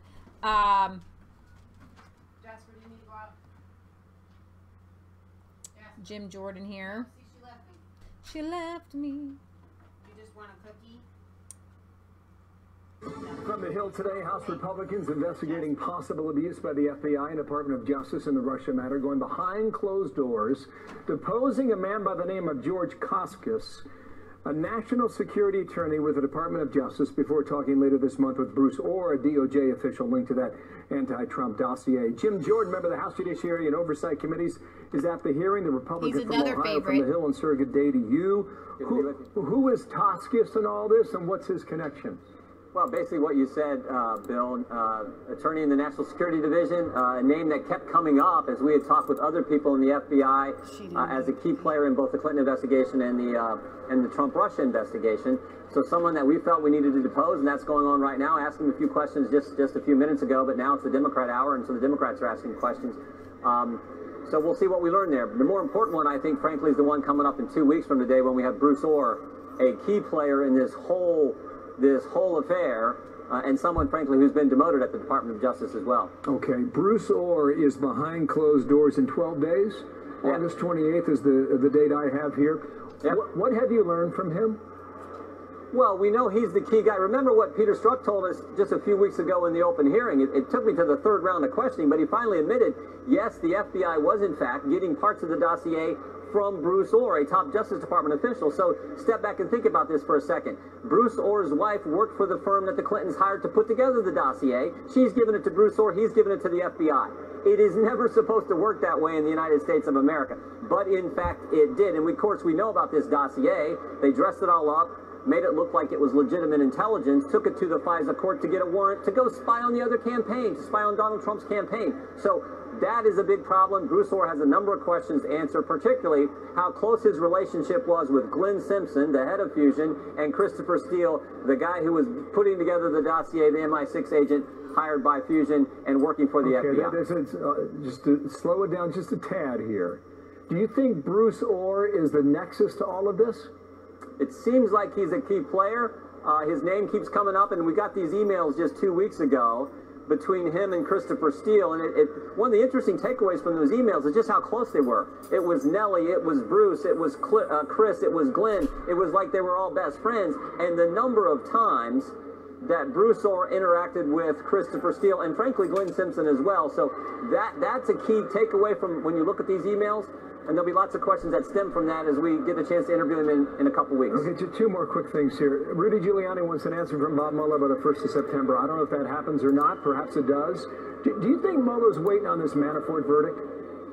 I have no idea. What I do know is not one bit of evidence of any type of coordination, collusion, conspiracy, and no bit of evidence between the Russians and the Trump campaign. None. But what we do know, we've said it time and time again, is the Clinton campaign paid the Perkins Coie law firm, who paid Fusion, who then went out and hired Christopher Steele, whose wife, Bruce Orr, also worked for Fusion, whose husband worked for DOJ, who gave information to the FBI that they then used to go spy on the other campaign. We do know that. So if there's any type of conspiracy, coordination, or collusion going on, there certainly was there on that side, but we haven't seen any on the side of the Trump campaign. John Brennan's in the news, right? This is what he wrote specifically, his words about losing his clearance and what about President Trump and canon Trump knows. He says, Mr. Trump's claims of no collusion are, in a word, hogwash. That's Brennan talking that way. So what does he know that we don't? I don't think he knows anything more than we don't. There's no clue. I just think he's mad and saying this stuff and doesn't like President Trump, doesn't like all the good things that are getting done in this country under his leadership. Here's what I also know. John Brennan leaked information to Harry Reid, lost his clearance. James Clapper lied under oath in the Intel Committee in the Senate. James Comey has been fired for leaking information and all kinds of other things. Andy McCabe lied 3 times under oath, has been fired. Sally Yates, fired. Peter Strzok, demoted, then fired. Lisa Page, demoted, then left the FBI. Jim Baker, chief counsel at the FBI, demoted and then left. I think all those people, frankly, should lose their clearance, particularly when you have that kind of history where you've been fired, demoted, leaking information. Why should you have a clearance? So I agree with the president what he did. I think there's a lot more people who, frankly. So Brennan thinks that, you know, because of this, that it's the end of the world and blah blah blah, and Trump's a dictator. But here's the thing: Sean Hannity read a little snippet from the paperwork outlining who can keep their security clearance. And one of the things it said was you must act as if you were a current CIA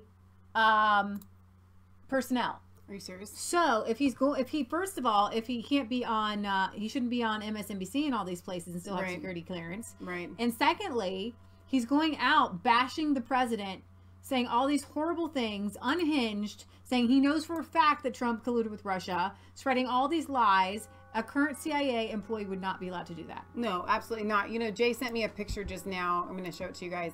He says in his feed, more lies. What we see here are the top stories when he Googled more collusion claims.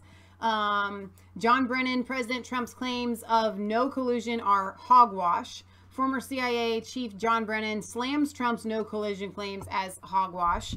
John Brennan, Donald Trump's denial of Russian collusion is hogwash. And hogwash and hogwash and hogwash, which I just thought was really interesting. That's the top news that you're getting from the likes of, you know, the New York Times, CBS News, USA Today, CNN. So like I'm going to end this episode, but I did want to bring to you guys, I don't cover this as much as I watch it. Sean Hannity covers the, he has Sarah Carter on, and a bunch of people who break down what's going on with the whole Russian collusion thing. But there were some text messages. In frantic text to DOJ's Bruce Orr, Christopher Steele hopes important firewalls will hold. New release text messages between Christopher Steele and Bruce Orr, the number 4 at our DOJ. Wow. Remember, and this was, I believe, after they got rid of Steele for leaking to the media. And so he was fired from the FBI, but they're still friends. Friends. You have the number 4 at the DOJ, literally friends with somebody who's colluding with Russians. Right. And his wife. Before Comey's congressional testimony raised questions. In March 2017, 2 days before Director Comey testified to lawmakers that the Bureau had an open counterintelligence investigation into President Trump's campaign, former British spy Christopher Steele sent an urgent message to Bruce Orr, number 4 at the DOJ, hoping that, quote, important firewalls will hold when Comey testified. The text message from Steele, who compiled the dossier, was sent on March 18th, 2017 to Orr and obtained by Sarah Carter from a government source. Orr was demoted twice by the Department of Justice for not disclosing that his wife, Nellie Orr, worked for Fusion GPS. If she did, it's like he would be demoted just to find out that she worked there. Right. But he should be like totally, he should be put in prison for the fact that he's using his wife and he's the go-between. I mean, the fact that nothing is happening right now should make you angry, but God's going to turn it around. I often wonder how many more of these, you know, earth-shattering discoveries will be uncovered before something massive we're seriously still talking about Donald Trump Jr. meeting in a little room to try to get dirt on Clinton. Seriously? Crazy. Orr was, Orr has been deposed for questioning by the House committee and expected to go between the House. In the text, Steele writes to Orr, "Hi, just wondering if you had any news. Obviously, we're a bit apprehensive given scheduled appearance at the Congress on Monday. Hoping that important firewalls will hold. Many thanks. Sorry, no new news. I believe my earlier information is still accurate. I will let you know immediately if there's any change. It is not certain, based on the limited communications obtained by Congress between the pair, that Orr was what he was referring to. The exchange raises questions, according to the government source, who asked, what did Steele mean by important firewalls? And if we ask him like Strzok, he's not going to tell the truth. But go ahead. Patriot Gallery. We also have to realize that these guys, whether it's Orr or McCabe, have to be kicked out of the FBI just because, and Nellie Orr is CIA.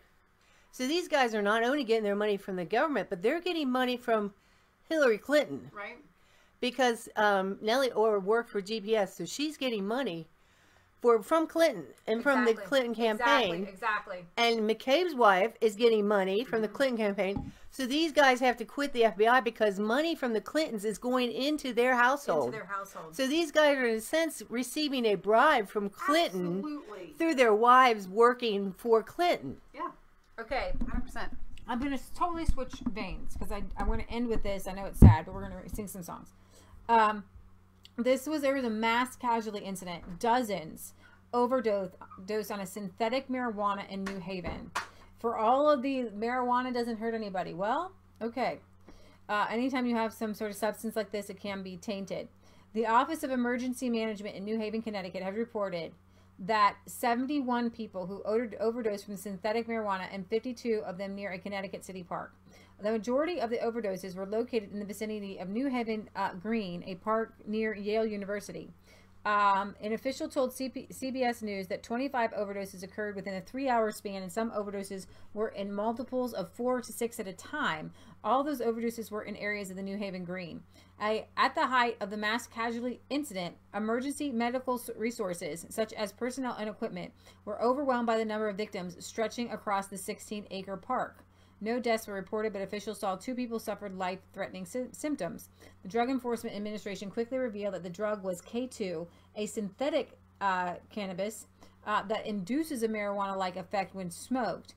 It said there were no additives in K2. The CBS affiliate reported that the Department of Public Health delivered 50 doses of Narcan to replenish the supply after first responders went through an entire stockpile the night before New Haven. How many people would have actually died? That's a really good question.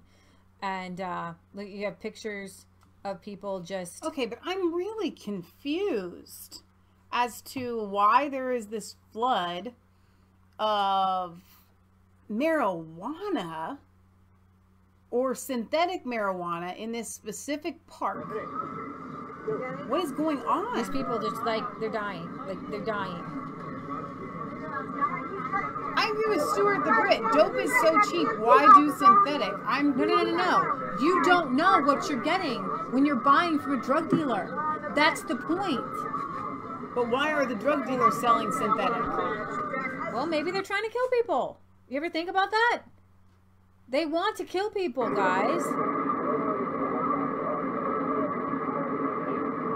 How did it spread so fast in this one park? Because this is where the park where they go do drugs. This is the drug park. I'm just saying. Leah, you're thinking like I'm disagreeing with you. I'm just standing in awe and firefighters and cops found themselves swamped Wednesday morning with dozens I of hate K2 marijuana overdoses as a high. back to back. Because I know what it does. It's not a good thing.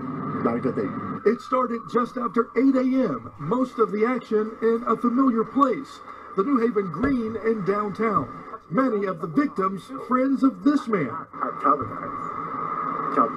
By 11 a.m., the number of overdoses reached 19. It is extremely taxing on them, both physically and emotionally. But that quickly changed to 20 when a news conference about the overdoses was interrupted by word of this man also overdosing. Many times they're resuscitating or reviving some of the same patients they had earlier or even the night before. By early afternoon, more than 30 overdoses flooding area hospitals, prompting the city to call in backup firefighters and issue a public health alert when overdoses spread to other parts of town.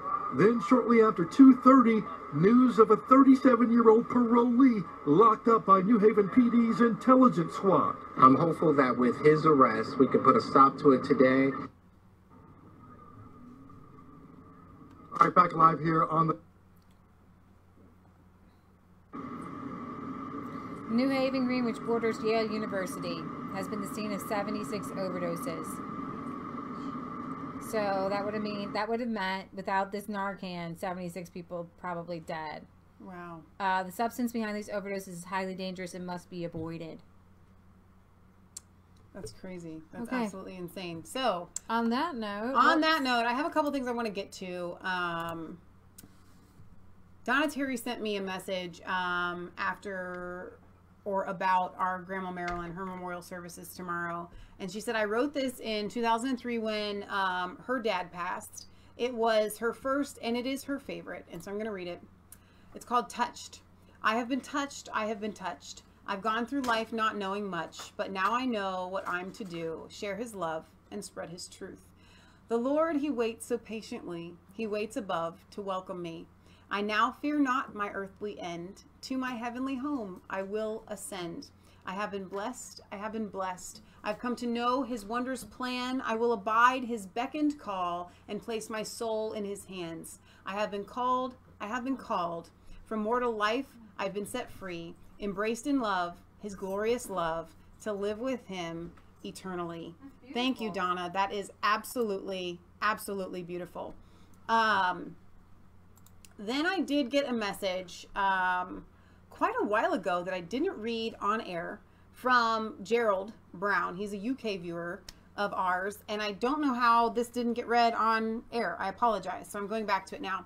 Hello, Michelle. This is just to say that while newer patriotic sites have blossomed along with the QAnon phenomenon since early last year, it takes a whole lot more of my time to get through those YouTube vids. When I can, however, I do drop by and view yours.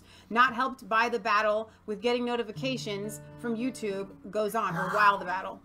I have to say, though, that the selective censorship and obstruction, I think, is more on those patriot folks who are in the USA.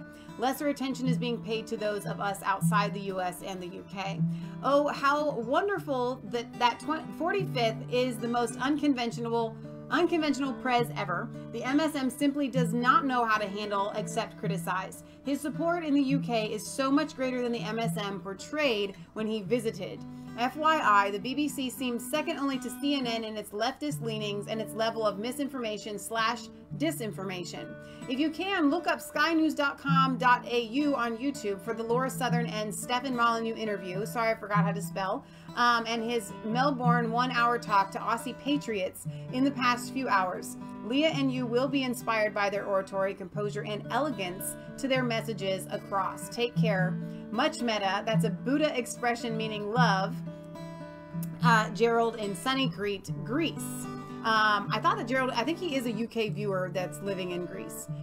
He's been a longtime supporter of us for a while. Then I got an email from Kevin. And he sent me a link to a video that I'm going to try to drop in the description, but he says, I think Leah is right about pedophiles, how they seek out occupations that have access to potential victims, and the priesthood just happens to be one of them. I had a classmate in high school who was the golden boy, good-looking top athlete, 4.0 student, excellent musician, married one of the most beautiful girls in school, a friend of mine named Michelle. He and his new wife were amazing gymnasts and opened a couple of gymnastic training centers in Ohio. Their schools were a big hit and very successful until the day that Golden Boy was arrested for child molestation. I couldn't believe it. I felt so much pity for him. I reached out to contact him and told him I don't understand how he could do this, but I was going to pray for his healing and obvious scarring he must have suffered to his soul and psyche. He thanked me for reaching out to him, and I never heard from him again. I think about Michelle, that man's wife, and how devastating it must have been for her and her kids. So when I hear about people wanting to hang and burn pedophiles, I want to cry, because obviously these people are spiritually sick, scarred, traumatized in some way. It's not normal. Do I want my classmate hung or burned? No, I want him healed. It seems the human condition is born with a hole in the soul, and we go about desperately filling that hole in some very twisted, misguided, and unhealthful avenues. If we are lucky, and by the grace of God, we find a way to fill that emptiness with the answer, and that is Jesus. I've included a link to a metaphoric music video of the human condition, the desperate clawing, grabbing to vices and addictions that will only end up putting us in a hole and filling our hole. I would say viewer discretion is advised. It's spiritually dark and heavy, but the metaphor is right. I could go on talking about this stuff, but since you get so many emails a day, I'm glad you have been able to take the time to read mine. I wanted to address that comment. I'm going to switch this camera angle so that Leah and I are in this together, because, oops, that's not what I wanted. Because that's a good comment. How many of you know someone who is or was or has been a child molester? We see often the reason why child molesters are allowed to commit more crimes is because no one stands up and says, this has to stop. You must be punished for what you have done. And a lot of times we put ourselves in that scenario, we say, I've sinned, I'm a sinner, I know that I have weaknesses, and if I were that weak to have done something, would I want to be thrown in jail, or would I want to be burned or be killed or given the death sentence? And obviously the answer is no, but you did not commit that atrocious crime. And we have the death penalty here in the United States for murderers. Oftentimes that's, I think, one of the only reasons you ever get the death penalty is if you've murdered another person. There are multiple reasons for why we have the death penalty for when you commit murder against somebody. One of those is so that you can't do it again to someone else. You are now a threat to society. You could equally say that somebody that committed a murder was broken, and it's sad, right? So the thief on the cross with Jesus says, this man did nothing. We have sinned and we deserve our punishment. I want to make sure that this camera's on the right angle here. We deserve our punishment, but this man has done nothing. Jesus then turns to him and he says, today you will be with me in paradise. And we talk about this and we say this on the show all the time, but it bears repeating. Jesus did not take that man off the cross. He still had to receive his earthly punishment. We also know of a friend who, no, keep playing, that's nice. I can't. Okay, I'm sorry. A friend of a friend that was a teacher and molested a young boy. I think he was like 13 in the class or something like that. And this woman had to go to jail for a few years. And then she was treated as a criminal from that time forward. She can't own a gun. She, for a while, I think she had to wear an ankle bracelet. And it's like, oh my gosh, she's a real person. How could this happen to her? Yada, yada, yada. It's not really that bad, whatever. But the truth of the matter is, when you harm a little child, it is like murdering their soul. And as unfortunate as it is that these people that commit these crimes are broken, they still committed the crime. And while Jesus can forgive their soul, and we pray for that, and we earnestly desire to see them in heaven through all of eternity, there is an earthly punishment that one has to receive even if you were broken. And obviously no one commits a crime without not being normal in the head. Okay? So what I would say, I would go with you, because I really believe that you're absolutely right that Jesus can heal and set people free. I think it's Ted Bundy. He raped and murdered a bunch of women. Mm-hmm. And there's an interview with him. I believe he accepted Jesus Christ as Savior. And he realizes what he did, and he's kind of like having an outer body experience. Yeah. When he remembers what he did, he doesn't like even feel like that person anymore. Right. And he said that he does believe that pornography led him. It was more and more and more led him to do these things. And he made a call out to people like, stop using porn. Yeah.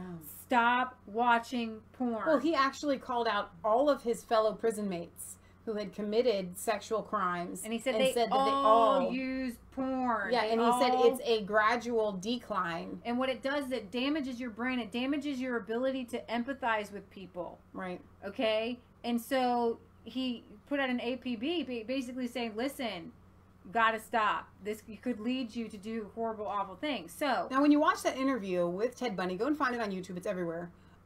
You do think, wow, this guy really repented. Does that mean he should not have had the death penalty? Does that mean he should be let out? No, because you do this crime. I do want to say things that what happens when you're in a position of authority and when you're an adult. Right. That is completely different than what happens to you or what you do as a child. There is a reason why we have juvenile justice systems. Absolutely.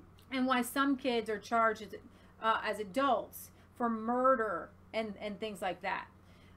Your brain is being developed, and with this amount of children who have been sexually molested, not every child who's molested is going to be a child molester. Right. But what happens is your brain starts to think crazy. But I know for a fact that once you reach adulthood, you begin to realize the boundaries, and you're like this, right?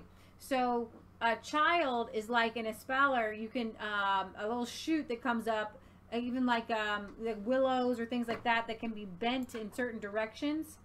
But when you're an adult, you're like a tree, like 20 years old. You can't bend that.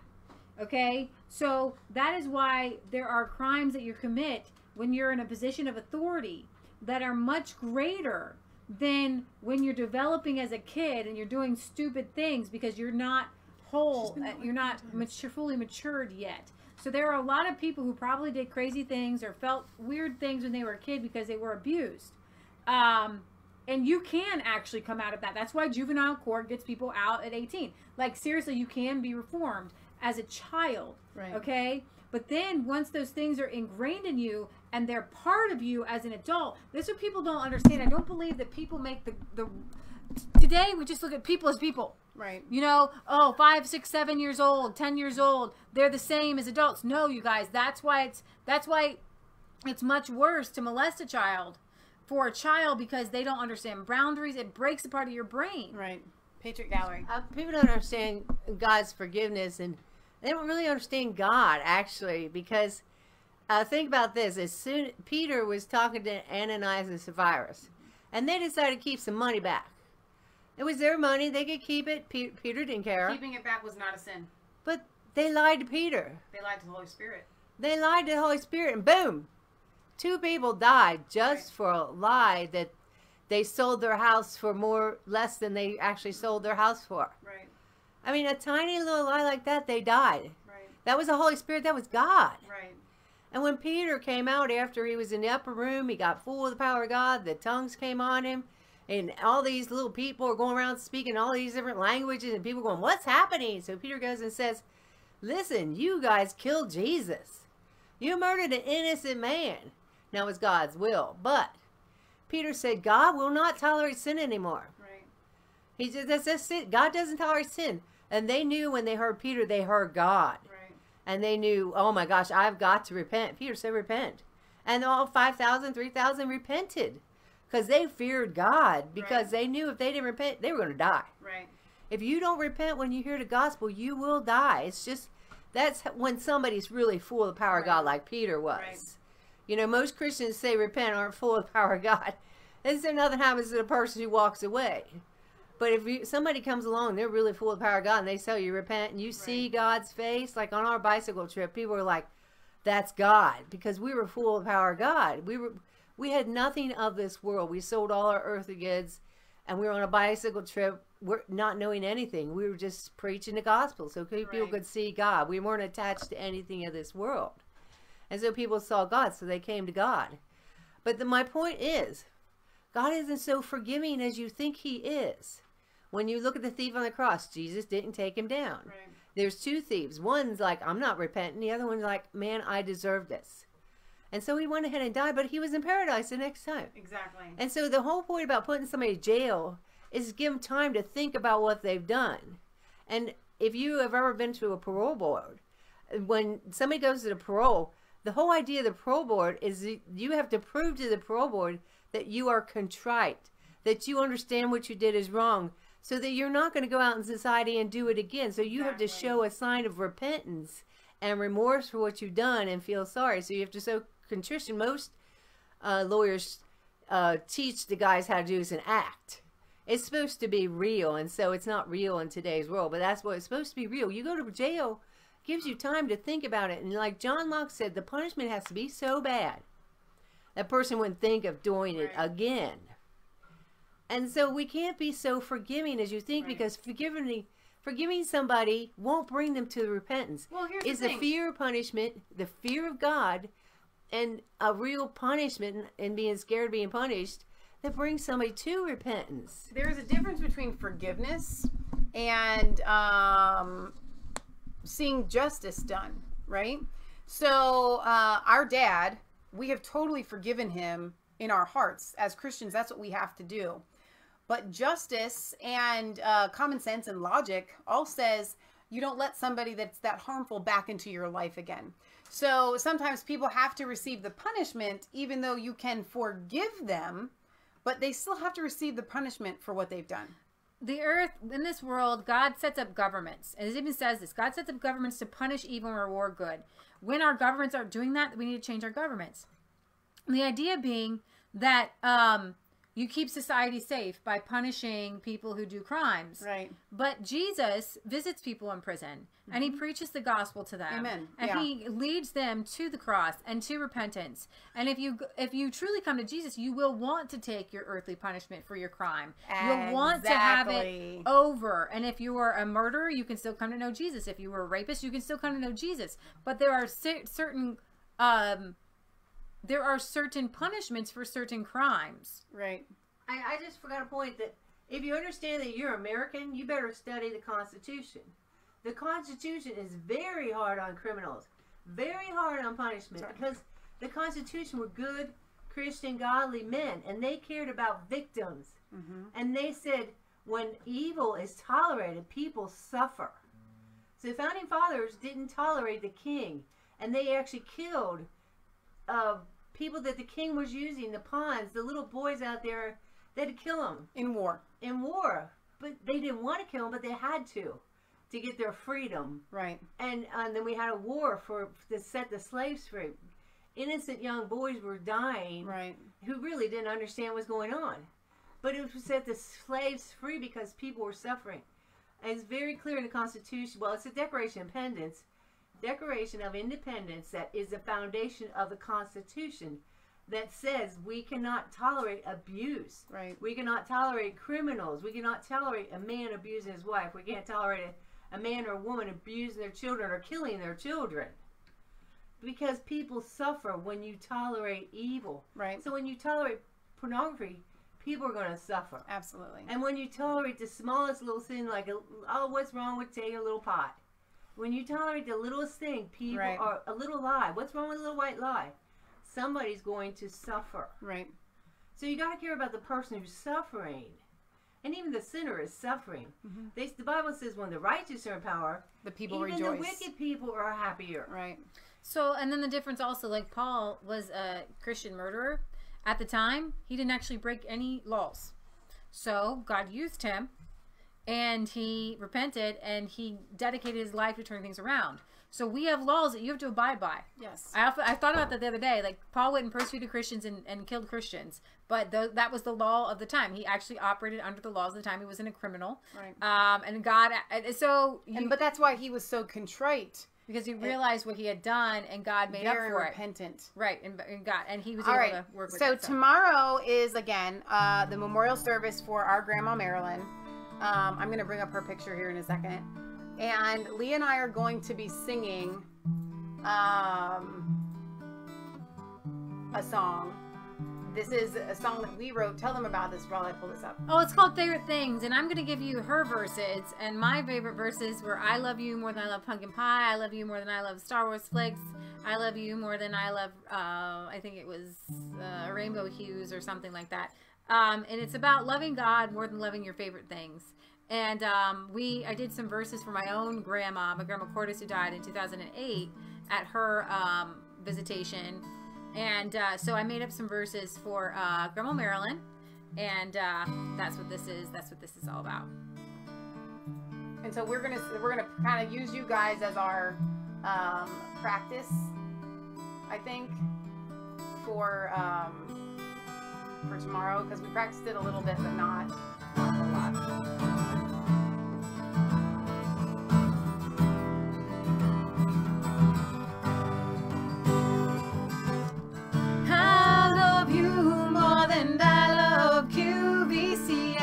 I'm walking with you and I truly have peace.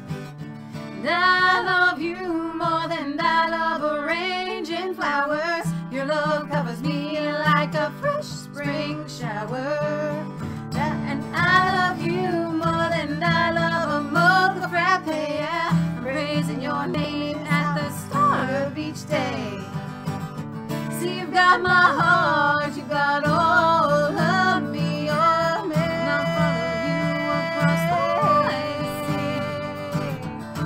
Desert valley, I don't care. As long as I've got you, that's all that matters.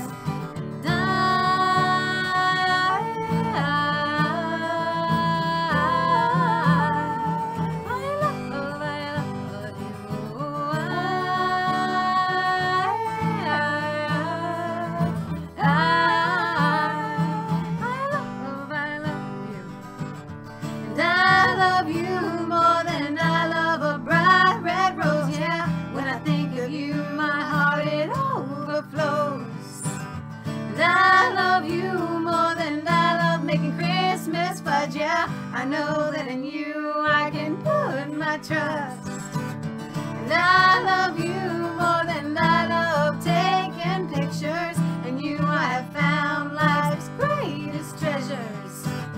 See, you've got my heart, you got all of me. All of me. And I'll follow you across the wide sea.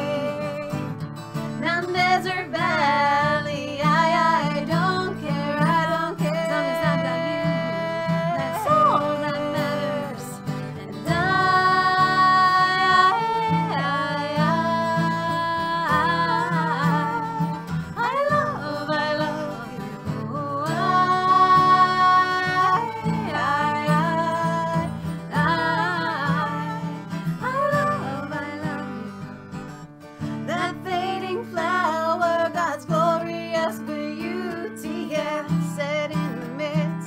of a fertile valley is just like the world right before the harvest. As soon as he sees it and takes it into his hand, in that day the Lord Almighty will be a beautiful crown and a beautiful wreath for the remnant of his people.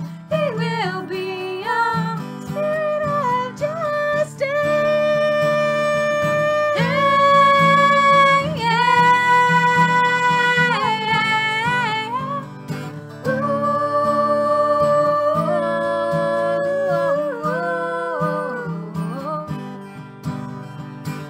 That fading flower, that fading flower,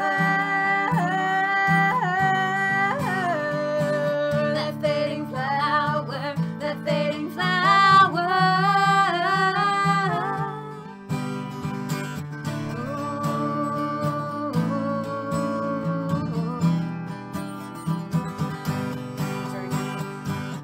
I love you more than I love QVC. Yeah, I'm walking with you and I truly have peace. And I love you more than I love arranging flowers. Your love covers me like a fresh spring shower. And I love you more than I love a mocha frappe. Yeah, praising your name is how I start each day. See, you've got my heart, you've got all of me, yeah. And I'll follow you across the widest sea. Mountain, desert, valley, I don't care, I don't care. As long as I've got you, that's all that matters. And I love you.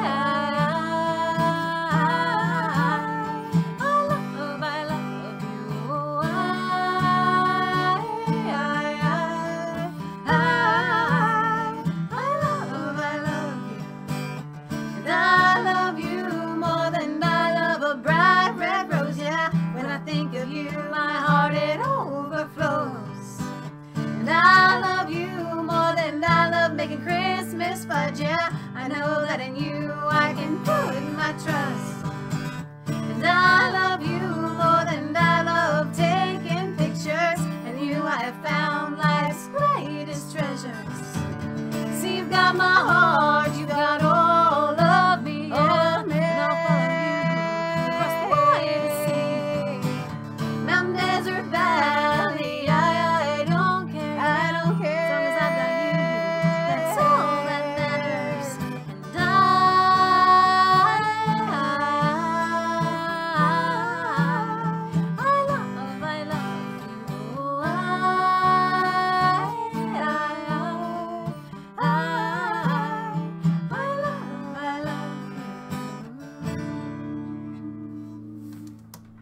So that's what we're going to sing tomorrow.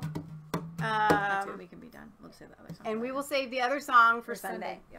All right. So thank you guys for being here. Thank you to our moderators. Please tell us who sent the shirts. Please tell us who sent the shirts. Thank you for the shirts. Thank you, Christopher, Sergeant Chris Holman, for the Mama Q spaghetti sauce that is out of this world. Really, really delicious. He said that he's not going to sell it. Have it for dinner. We'll make spaghetti here. Tonight? Yeah. Yeah, we don't have plans for dinner. We're having Mama Q spaghetti sauce from Sergeant Chris Holman. If you guys aren't subscribed to his channel, do so now and be there tomorrow night at 9 p.m.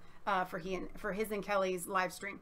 All right, so we're not going to be here tomorrow at 6 p.m. We're going to be at the memorial Sunday, service. 1 o'clock, UK Exactly. Hero News. We have a P.O. Box. 107, Milford, Ohio, 45150. Send us your letters. We would love to read them on air. If you send your emails, again, I'll try to get to them, but that one from Gerald was from the 22nd of July. It takes me a little bit to find the right one. So thank you guys for being here. We will see you back Sunday. God bless. More comments. Thank you for sharing. Beautiful blessings, says Jean. You even got the high notes, says Gavin. Kelly says it's beautiful. Maia says it's beautiful. Britt Baza says, beautiful song, girls. Sorry for your loss. Chris Holman tells me that they're going to be going live here in a second. I don't know if Kelly's going with you, but let's see. The song is in D major. Okay, thanks, Ben Q. Let's see. Zoe says, in primitive society, they kill abusive people and consider that freeing the person who was by killing them. I could see that a little bit. Chris Holman says, beautiful lyrics, ladies. Kelly says, crying, beautiful. Pray for Stephen to have strength Saturday as a pallbearer for his best friend. Yeah, we're thinking about funeral. you, Stephen, and praying for so you. We're praying for you sad. guys, Yeah. absolutely. Maya says, the justice system is never perfect, but with harsh penalties, people will be more hesitant to commit crimes. Belinda says, you sound like Jan Foster when singing. Who's Jan Foster? I don't know who Jan Foster is. Is that somebody that I should know? Britt Baza says, R.I.P. Grandma Marilyn, sorry for your loss. So thank you guys very much for all of your sympathy. You guys have outpoured in a massive way to our message boxes and things like that. So thank you, thank you, thank you. All right. Remember, it's what? Not just a conspiracy theory if it's truth. All right, you guys. Good evening and God bless. God bless you, everyone. Cold, all alone. Your place